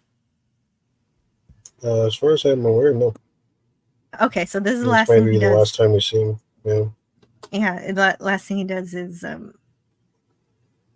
well, she's the only one he'll give the report to, but he's obviously delaying handing off that report. He wants her to stay for dinner. He's got a casserole and some wine, and she's perturbed. Lance from the Outcast Creative says, Hi, Jill. I'll try and jump on for a little bit, waiting for my mouse to recharge. Ooh. Okay. Oh. More the merrier. Of course, it'll be great to see you, Lance. And so, Stacy's kid. Oh, I need to remember these names of these kids. But they're doing their final. Tracy, not Stacy. Yeah. Tracy. Okay, sorry.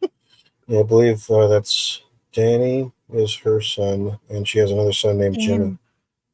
Danny and Jimmy. Okay, Jimmy was down for a nap. Mm-hmm. And so, Danny, he becomes a whole thing later, but yeah. Well, he's the whole thing right now. He doesn't want to go home because whenever she comes home, she wants to have her kids at home with her to make up for time that she doesn't get to spend with them. But he wants to stay. He wants to stay with her, with his other friend. Yeah. And Danny Stevens, yes. He wants to stay with his friend.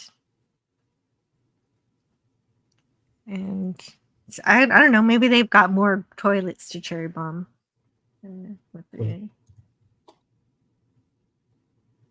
He says he wants to work on his Pinewood Derby thing. And so she has to hear about the achievements of her kids secondhand. But she can't be there for everything, which has to be tough. And speaking of negligent parents, this is also what Margot's upset about.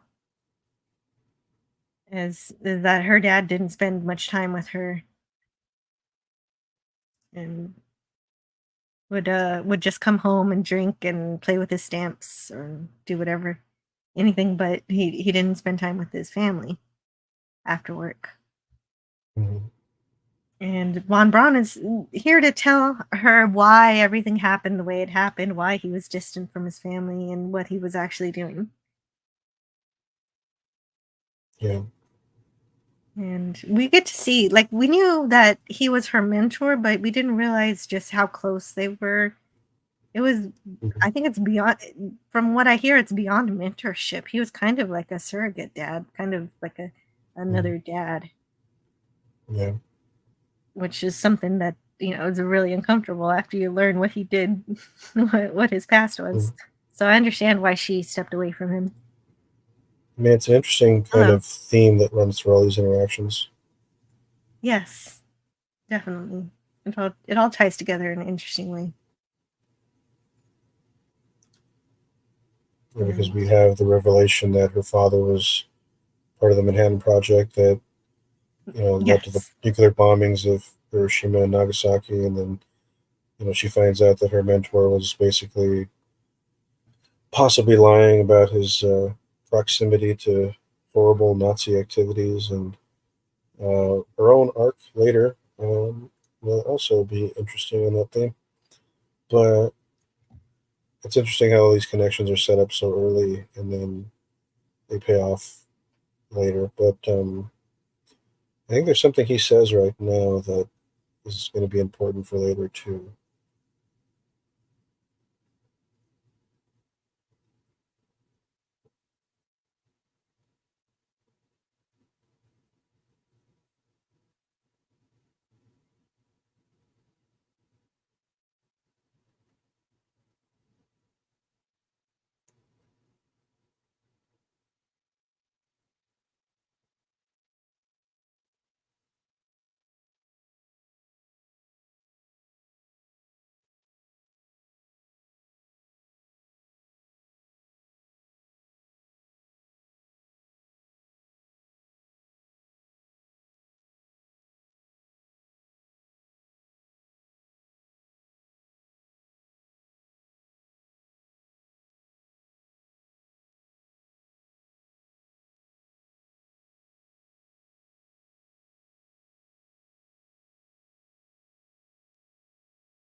It's going to be a Star Trek convention in August in Vegas.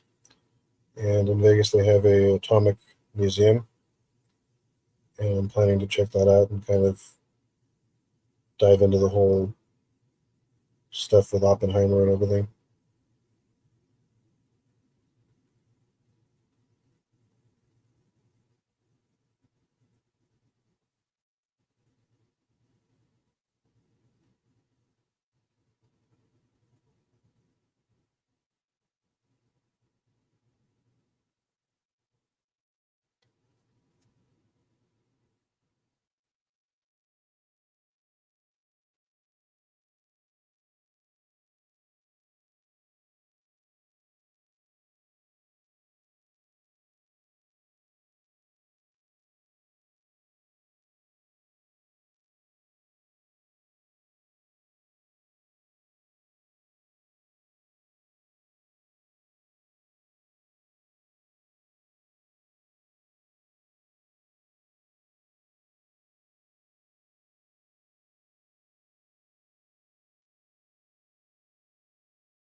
Oh, I've been talking this whole time and I was muted. I'm so sorry.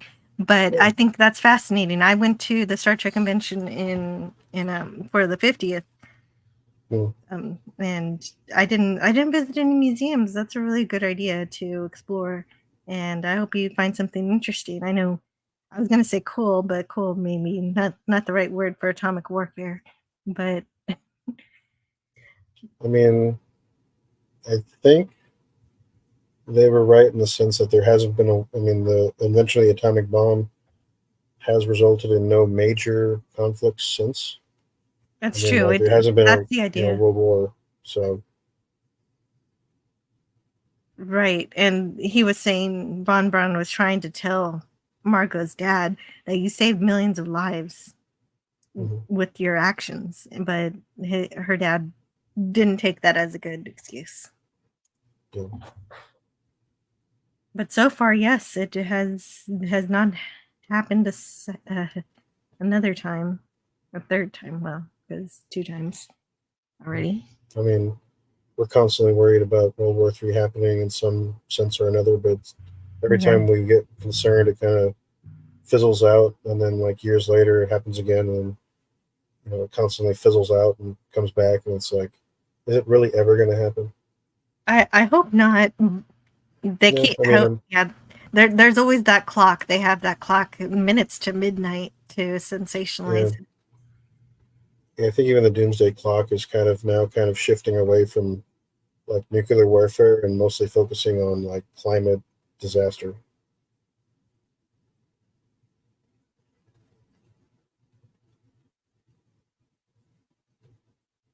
Yes, that's happening too, but we don't have as much control over that one. Gavin Blackburn says there's a huge Trek memorabilia auction in the US soon. I'm in the UK and I can't partake. Oh, you know what? I think were those pictures you were showing me on Twitter? Those were really cool. I thought you were there. I don't know why I thought you were there. You were just showing me cool stuff. Thank you, Gavin. Doomsday clock. Yep. And yeah, Ellen here has to lie to herself and pretend she's not really gay because she's trying to break up with the bartender. That's a bartender, right? Yeah, Pam. Pam. Because of the FBI, she doesn't want to get caught, so she has to give up happiness, I guess.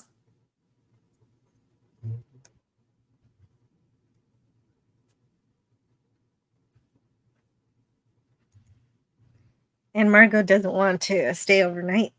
She's gonna leave.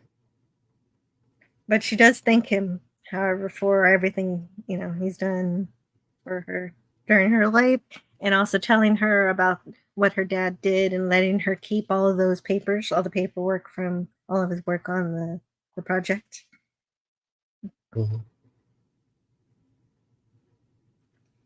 And she's reminded how much Von Braun taught her and mentored her. So that I do like how that connects to how she starts to make friends with Aleda. Yeah. But then he also tells her that she's not a team player. She's not going to advance unless she plays the game and unless she does politics and things. And so he's trying to tell her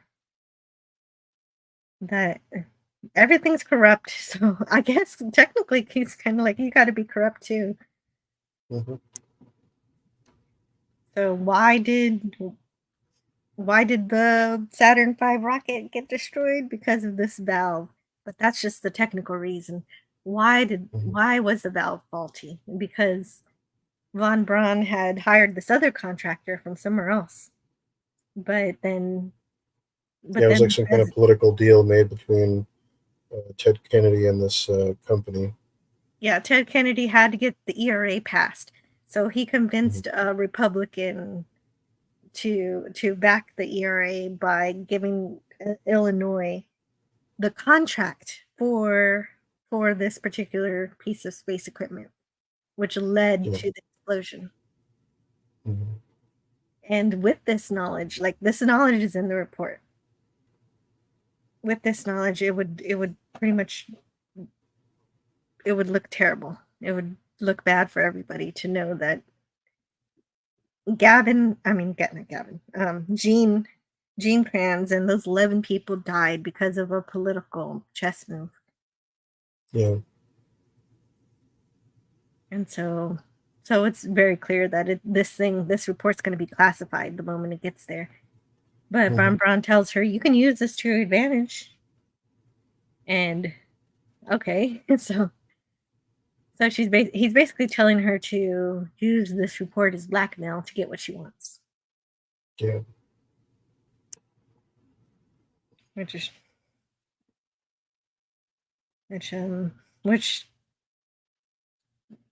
there's that morality issue, but I guess she's okay with it. It happens. DJ Play Nice says there's an auction house here that draws in a lot of Trek stuff, and I'm in one of them. And the last year I was bidding on a Borg alcove with some friends. Didn't win. Oh no, I'm sorry. Although yeah, wow, that's really cool. Like really from the show or a replica or what? That's awesome.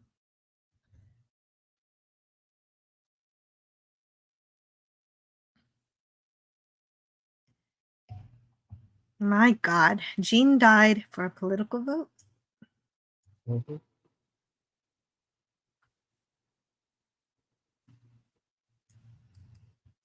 And then he tells her every system is corrupt, every bureaucracy.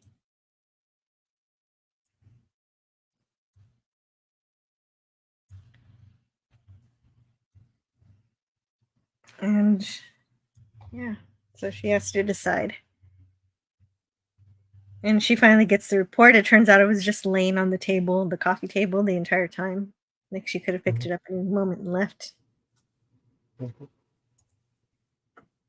DJ Play Nice says, all from shows. Had a bunch of Shatner stuff in the last big one. Wow, that's crazy. That's really awesome, but at the same time, it's kind of sad that all this stuff isn't just going straight to a museum somewhere. I'd rather all this stuff that's actually from TV shows would go into museums that we could visit and stuff. And now it's going to be scattered among a bunch of Trekkies, that's cool. But at the same time, I'm selfish. I want to have a place where I could see all of it. Gavin says, "Oh my goodness, I have a phone call. I'll be right back." Oh.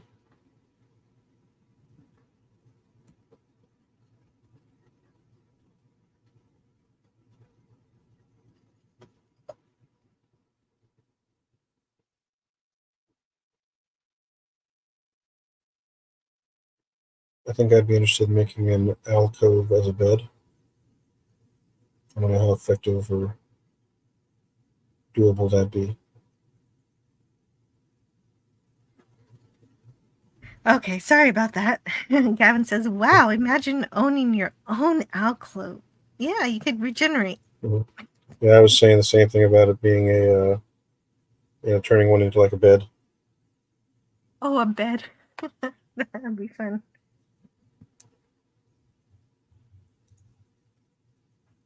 The political ideology is supposedly different, but the corruption is the same and just as deep. This is RVM 371.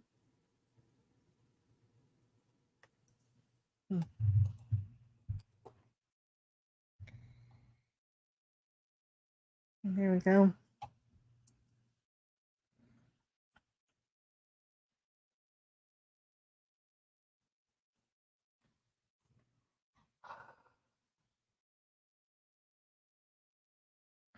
And okay, this is the one with Karen and Shane. And what did they do? What did he do this time? It wasn't okay. They blew up toilets last time. What was this one?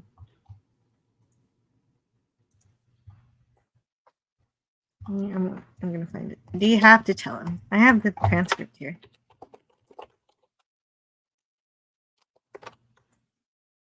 Maybe Oh, okay. She says, maybe you should have thought about that before you went around smashing water meters.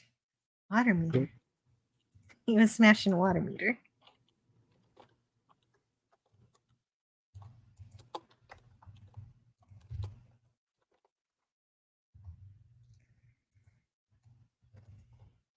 Mm.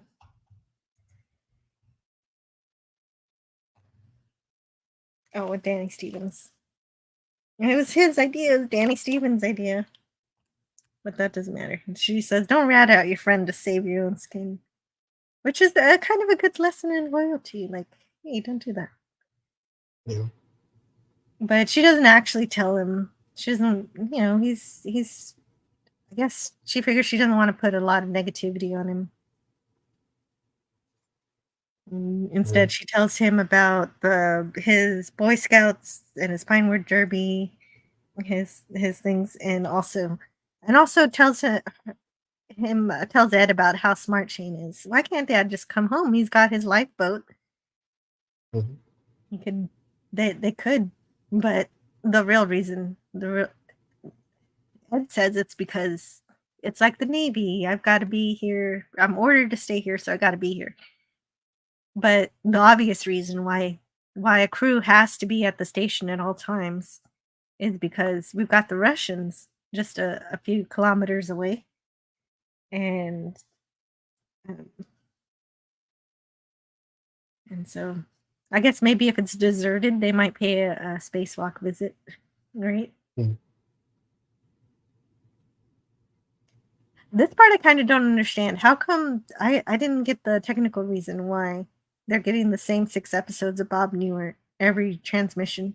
Like, is it just like an error, some kind of error in At least how I interpreted it was that I guess there were other things that were more important, and so they figured that they would, just enjoy the same 6 episodes. So it's just those tapes up there. Oh yeah, I definitely get the idea that there are more Yeah. important things to send besides Mhm. new pieces of entertainment. Okay, so that's all it was, is sending tapes. Because I And so it's not believe, some kind of transmission error or something. yeah, no, I think part of the thing was too is that when the tapes messed up, that's when they kind of started, you know, going a little, you know, crazy. Mhm. Well, it does say a lot that the next episode is called Hi Bob, which is based on those tapes that they Mhm. have to watch and keep rewatching. Yeah. So we'll see if they get relieved in the next episode. I'm excited to see the next 2 to see Mhm. what happens there. Yeah, I'm trying my best to stay in this era before I move to the next stuff. So Mhm. apologies. Oh, that's fine. That's fine. And so Margot takes the advice of her mentor, and she says that she's made a copy and she's got a friend who's going to send this to the New York Times unless she gets to be flight director. Mhm. And so there you go. And also inspired by her meeting with her mentor, she also gives Aleda her slide rule. And she's going to show her how to use it. And she's going to also teach her how to play the piano, because learning the piano helped Margot get more connected with mathematics. And yeah, because the artistry of music is highly mathematical, and that's something that turned on a light bulb for her, and so she's going to help Aleda open up that part of her mind too. Mhm. There aren't any openings left. I'll make one. So we'll see if she takes Irene's job or she goes to a different team. I don't know what's gonna happen there. I of course grew up in an age of TI-81 calculators. I'd never used a slide rule in my life. Yeah, me neither. Although I I was get. told that we would never have a calculator in our pocket, and then not long afterwards, I'd get my first cell phone. You're right. Well, it's so many things: calculator, TV, everything, camera. Those teachers were a bunch of liars, and they didn't even realize it. Yeah, right. Okay, so and there's Gordo doing his little apartment hunting stroll. And possibly seeing something strange. Yeah, right. There's some red lights in the distance. I wonder what the Russians are up to over there. That's an interesting way to end the episode.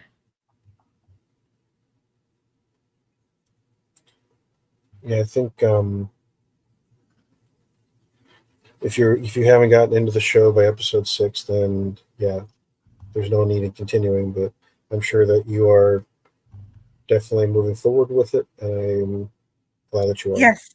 Yes, I'm definitely going to get all the way to season 4.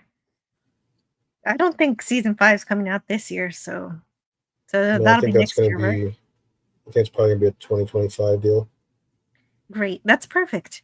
Well, what's going to happen is I'm going to finish off season 4 somewhere in October, around there, and I'm gonna start my review of the Twilight Zone. But when season 5 comes out, I'm going to halt my Twilight Zone episodes, and I'm going to do weekly episodes for All Mankind as it's being released on Tuesdays. But I don't know when they're gonna release each episode. But I think they do it one at a time, right? I think it's supposed to be weekly. I don't know if they're going to do a thing where the last few seasons it's been just, one episode a week, but when they started, it was 3 episodes in one go. So I don't know if they're going to try to do that again. I doubt it, but I'd say next spring is when they'll probably start it back up again. And then they usually do it like in 14 to 16 month intervals. So I would be surprised if it takes longer, but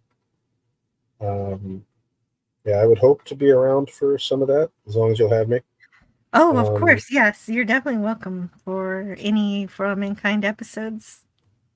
I don't know. That yeah. In September, things might get a little bit strange for me just because I'll be attending my master's program. But aside from that, I can still hop on for a little bit and, kind of get my 2 cents and then, go about the day. But no, these are fun. I really enjoy it. Your 2 cents are really valuable. I enjoy everything that you have to add, and I'm glad you're here. Thank you.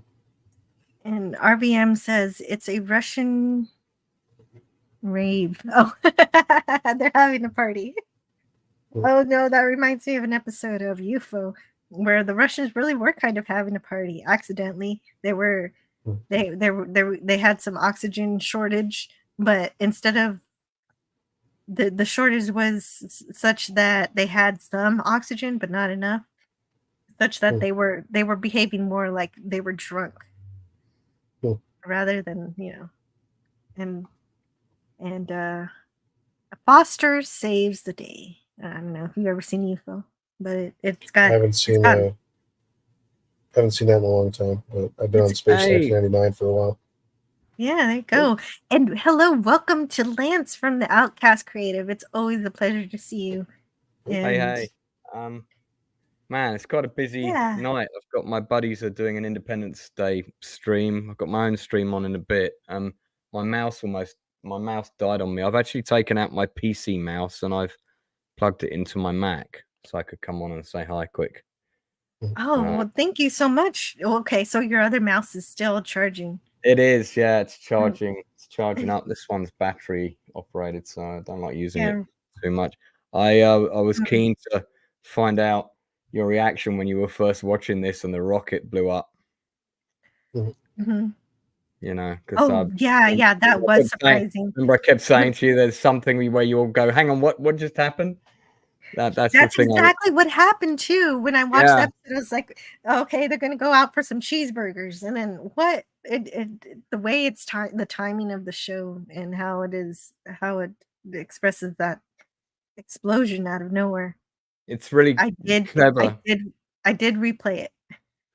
Yeah, they cut to mission control, and at first, like, you're seeing it in mission control before the people in mission control are seeing it, because they're all like looking at their monitors and they're not looking at the big screen initially. There's that sort of few seconds of disbelief. It's really well done. It's a very, very powerful scene. It is. It's as powerful to me as the successes. Like the achievements of Molly finding the ice was very exciting, and you could feel the sense of exploration and being able to succeed. And then the failures feel just as strong for me. And so the failure of the rocket, that was, and the slow rollout of terror among the mission control crew. That was something. It's good. It felt very real because, I mean, of course, we've had the 2 Challenger disasters, and we've seen like documentaries and, you know, the procedures of, you know, how they close the doors, all of that stuff. So and that's what I like about this show, is they really get that kind of detail correct. People sort of, you can say what you want about whether whether the historical narrative would have gone this way or not with women and all that, but putting that aside, I just find all the technical stuff is very, very accurate. It just feels very believable to me. So yeah, I just give the show full props for that, you know.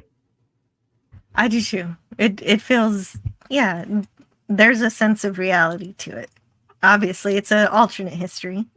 Sure. And I love how the last episode does the time jump from for 2 years. And so we go from our real space station to a fictional space station. We go from our real crafts to our fictional craft. Yeah, it's very clever. Yeah. Was there anything else you liked about these episodes? We did the episodes Into the Abyss and Home Again. We just talked about all of it. Yeah, I mean, you have to forgive me because I've had a pretty mad week. I haven't been able to rewatch them specifically. But that's okay. But you've seen them before, and you're a big fan of the show. So anything you remember or like about it? I like the, I like the realism of things. Like, okay, so we've got some gay characters, but America isn't suddenly all, hey, it's fine to be gay. Sort of, we don't suddenly have that as a narrative for this period in history. It's still very real. It's still, what's her name has to kind of, I can't remember if it's happened yet, but she takes up a fake relationship. I think she even gets married to a guy to sort of fake her sexuality. Well, in this particular episode, they don't get together yet on that. They've been pretending to be boyfriend and girlfriend when they're at work, but they don't really live that life outside of work. Right. So because of the FBI investigations, they have to start actually living the lie. Yeah. Living a lie. And yeah, because it's like people are already talking or something, and this kind of thing's going on, And so she has to break up with the bartender. Yeah. And it's kind of a sad scene. Like she's lying to herself in order to figure out how to do what she has to do to keep her job with NASA, because it's either tell the truth or don't be part of NASA. Don't go to the moon anymore. Yeah, and I think all that stuff is, again, these are not pleasant topics to pick over, but I think the show handles them very well. I think so too. I think I get the sense from Ron that he does eventually want to get to the point where everybody's okay with people being, love is love and all that. But I think he wants to get there. But I do agree. I like that he doesn't just do it, that he has to earn it. Yeah. No, that's exactly, yeah, and the show does earn it as well, and it takes a while. It feels realistic. It's not. Yeah, it's not overnight. It's it takes decades. Yeah, so just like in history, Exactly, again, just like in actual history, but this is of course a pretend history. But I enjoy seeing the differences. Yeah, so I said I really like the those things at the beginning of the episodes that show you the changes in history. You're seeing bits that you recognize and bits that are different. and that's really clever. Yes, the way that they use the archives and everything, Yeah, the real archives of things. Yeah, but and they have their Nixon impersonator and all that. Yeah, no, it's it's all pretty clever. Kind of like all that stuff. And I think just another thing I remember about watching the show is I was never sort of sitting there and going, this actor's not very good. The cast I mean, some are stronger than others, but it's a very, very strong cast all around. A lot of whom I wasn't familiar with, although the lady who plays Margot, she's done loads. But I mean, it's a fantastic part for her because it's a part that changes over time as well and goes through quite a lot without getting into spoilers. But yeah, it's just really good. Can't say enough good things about it, really. Yeah, I enjoy how her story is progressing. I seeing how she's advancing, and she decides to play along with the immorality of the corruption of bureaucracy and go along with the blackmailing to get what she wants.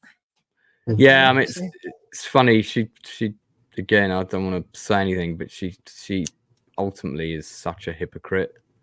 But we'll discuss that when we get there. Oh, I can't wait. That sounds fun. Yeah, she's a very complex character, which again is to the show's credit. They could have tried to kind of write her, just play her for sympathy the whole time, and that would not have worked. So it's good that they didn't do that. But yeah, she's definitely very interesting character. Everything's handled with a pretty deft hand. Yeah. Well, she's flawed, and so I enjoy her character very much because of that. They didn't make her perfect. No. And that's what's really great about the show. Nobody is like that. Yeah, everybody's got flaws. And everybody's vulnerable too. So not everybody's going to make it to the end of season 4. Well, yeah. And what do you think about them killing off a real life person? They killed off Gene Kranz, who is still, as of this podcast, still alive.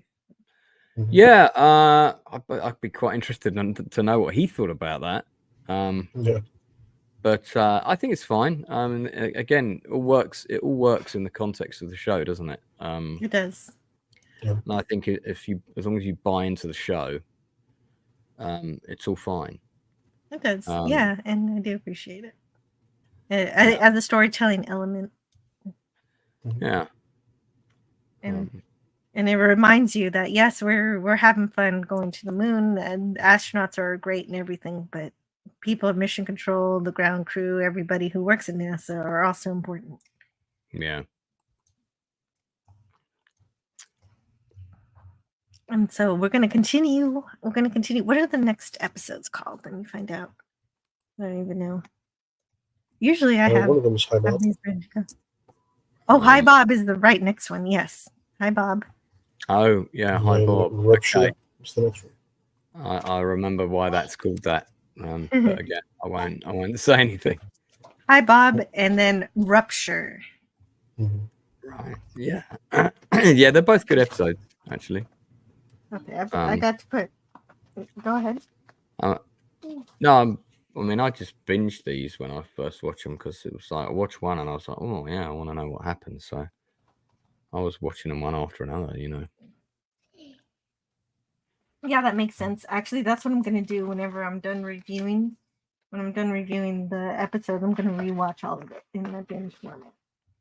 Sorry if I'm a little away from the microphone. I've got to put butterfly wings on my daughter.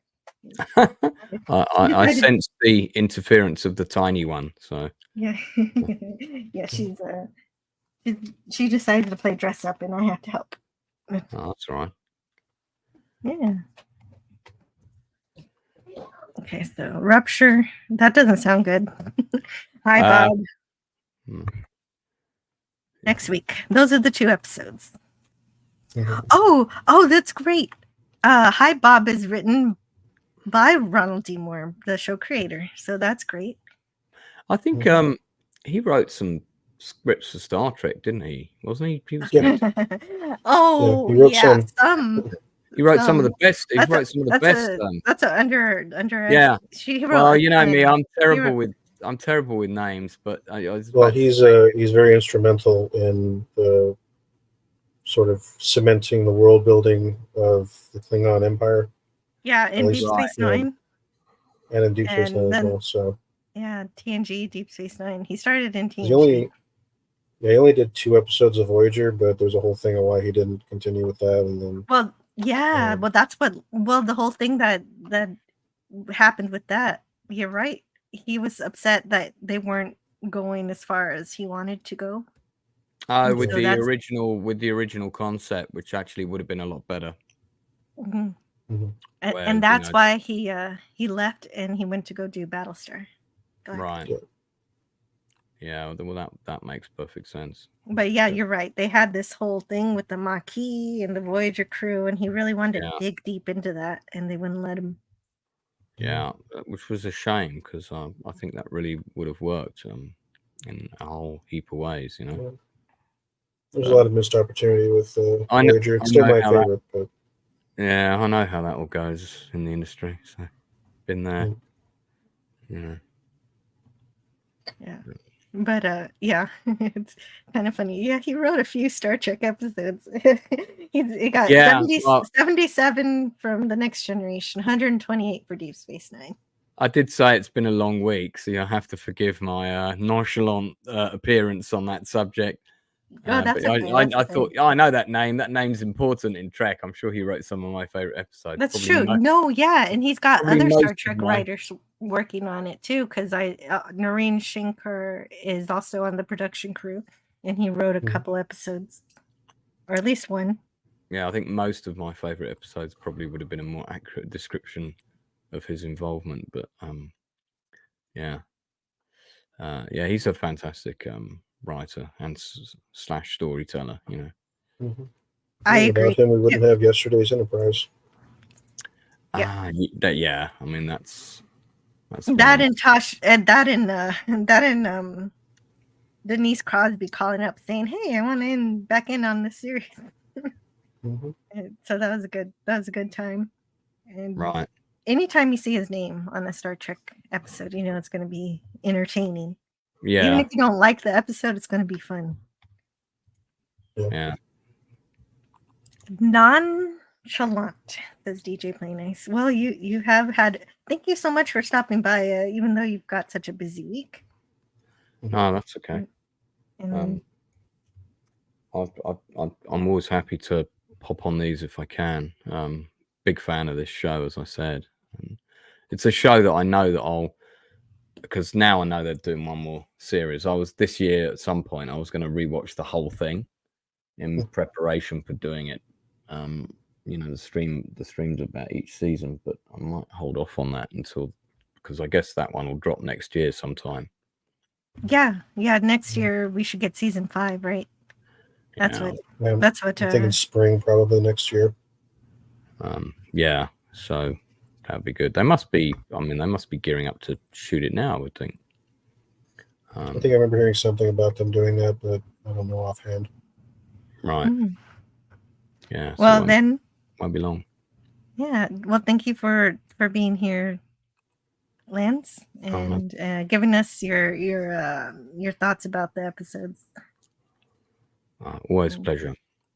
And thank you also, Philip. It's really great to go through these episodes with you. You have you're a big fan of the actual history, the actual NASA space exploration history.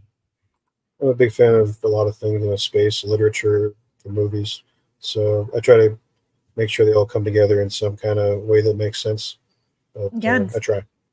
Yeah, and so did this show. This show tries. They very clearly. I need to learn more about the production of it because I'm very sure that they've got to have a science consultant because to get it this right, to get it this good, I'm sure. Yeah, I'm sure it's not an accident. No, I would have thought that's inevitable, but I bet. I mean, they may not have done, but I'd be extremely surprised if all the lead cast didn't get like a special tour around NASA and all of that kind of thing, and go and meet a load of the. If I was producing the show, I would certainly want them to do that. Definitely. Yeah. And I want to thank everybody who was here with us in the chat too. Gavin Blackburn, Suzanne, Penny was here. Also Booker, 414, Tiger Stripes. Tiger Stripes is great. Then also we had Fleet Admiral Levi. Oh, right. Okay, let me grab your link. You have a brand new YouTube channel, Philip, called... Yep. Oh, goodness. Fleet Admiral Levi for right now. And then if anybody wants to see me on Twitter, I am at the Phil1. Oh, do I have you on Twitter? I don't think I do. I think maybe I added you, but I'm not entirely sure if you added me back. But okay, I'll check that out later. Yeah, I recently kind of cleaned it up a little bit, so. Oh, good. You got rid of some robots. Yeah, hopefully it looks a little bit cleaner than it was, but yeah, I look forward to more episodes to revisit. And what do you do with your channel? I haven't looked at your videos yet. And well, we were doing a little experiment early on, and I didn't really like it because I was testing out AI-generated video. Oh, really? Test what the format would be, and I hated every single time we did it.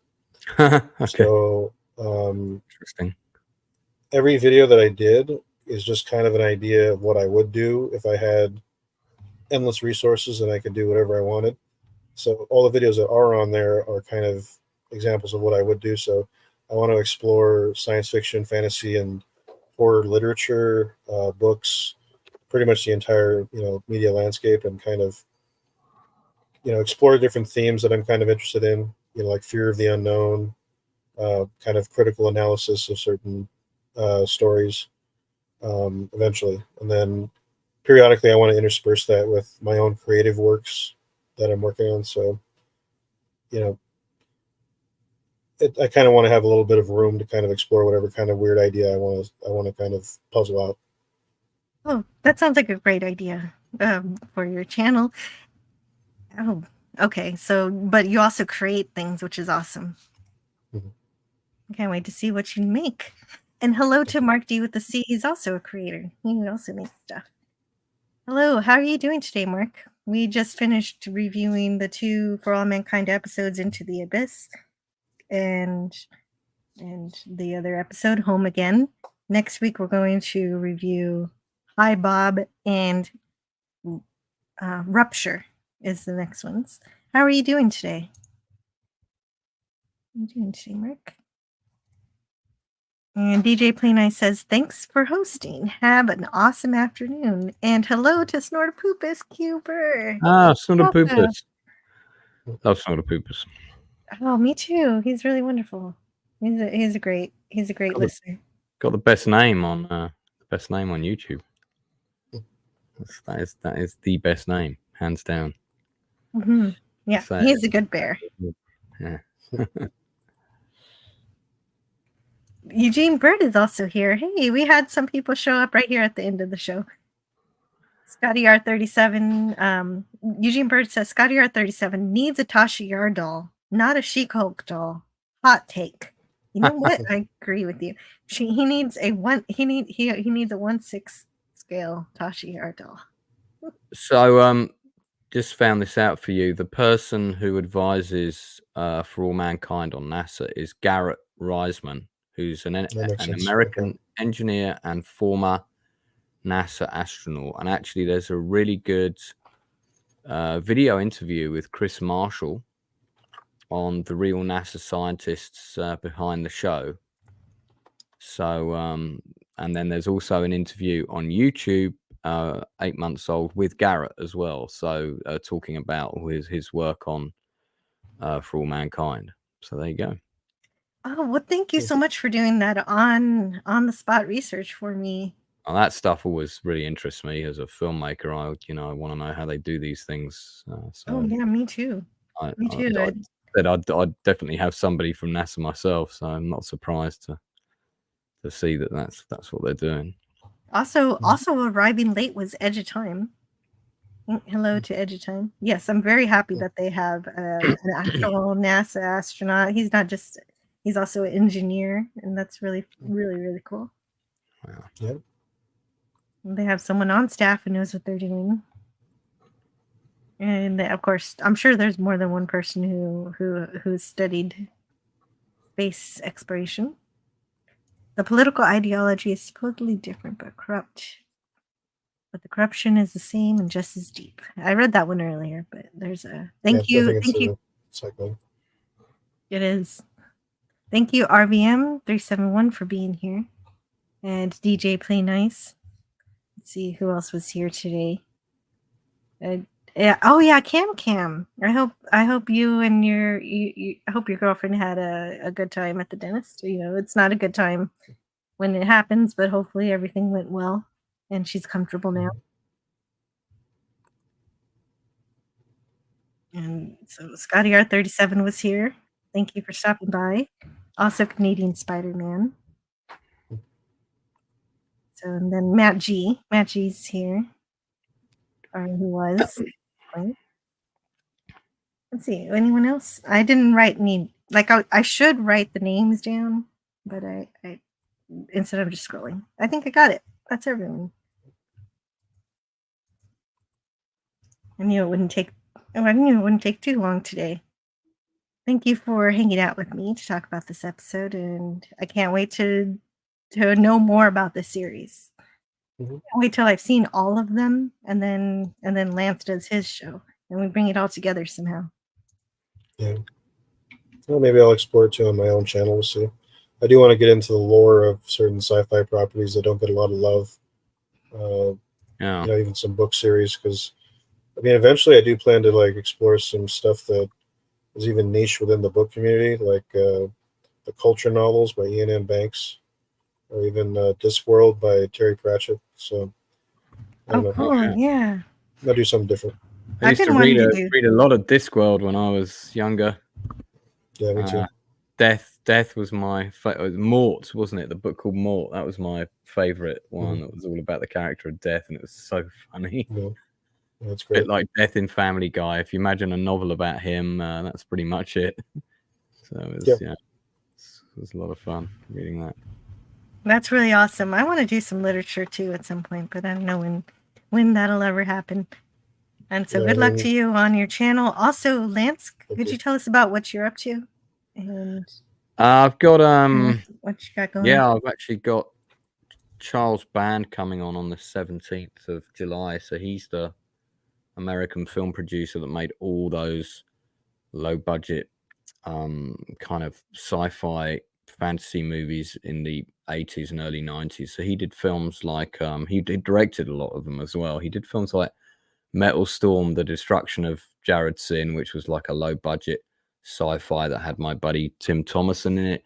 He did the Trancers movies with Tim Thomason, Ghoulies, Troll, and things like Terror Vision, The Eliminators, and a whole host of other stuff that if you were one of those kids like me who kind of went down and rented a lot of stuff if it had a cool cover, and some of them were good and some of them weren't, you would have seen some of his movies, because he was a proper Roger Corman, you know.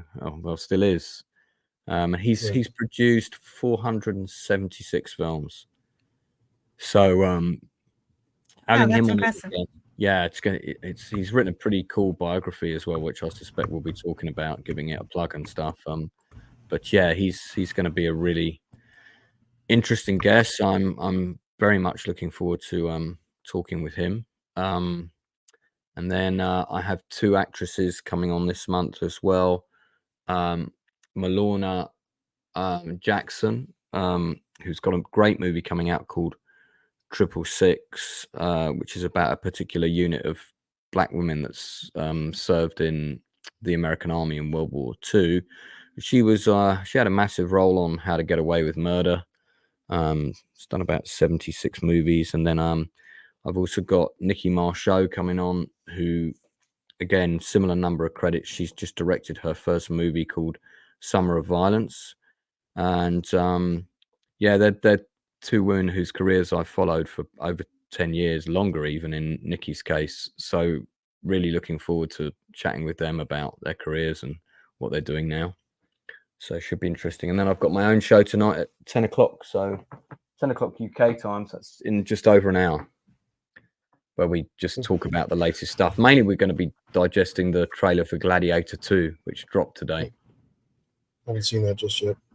Looks pretty good, actually. I mean, it looks very over the top and very, you know, Ridley Scott. Lots of stuff happening. You know, whether the scripts will be up to muster with all the explosions and stuff, we shall see. But I'm hopeful. I'm hopeful it'll be good. I'm hopeful it'll be good. I mean, I was hopeful that Napoleon would be good, but I'm more hopeful that this will be good. So we'll have to tune in. Yeah, that's outstanding. Yes, you've got a lot of cool stuff coming up. A lot of neat interviews and the show coming up. We do Game of Thrones as well every Monday. Sorry, House of Dragon every Monday we've been doing, and that's Game of Thrones prequel. Yeah, that's just a delight to talk about that show because the dialogue in it is so well written. It's I mean, it's a masterclass in writing that show. You know. Yeah, I've got to get into it. Yeah, do you know what? You can watch that show. You don't need to see you don't need to have seen Game of Thrones. You can watch House of Dragon as a self-contained show. Unfortunately, I have, but I'm going to. Yeah. Yeah. So you can, you know, Check it out. It's a great piece of work. It's really good. Yes, and yeah, I'm glad that it's really great that you can see things from your perspective as a creator. And so let's talk about this show again next week if we can. And I will see you all next time. Everyone have a fantastic Tuesday. Yeah, thank you for having me on. Have a good one. Yeah, you too. Have a good day. Bye now.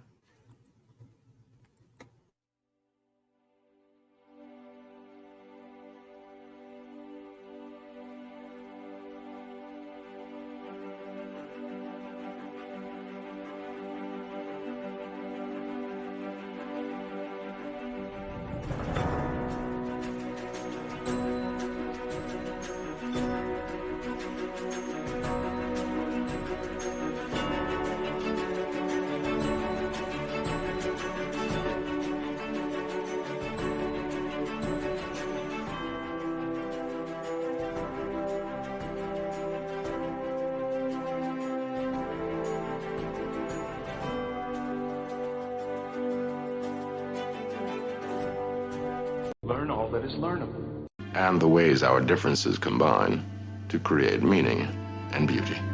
It has always been easier to destroy than to create. Well, now you have something new to think about. Carry on.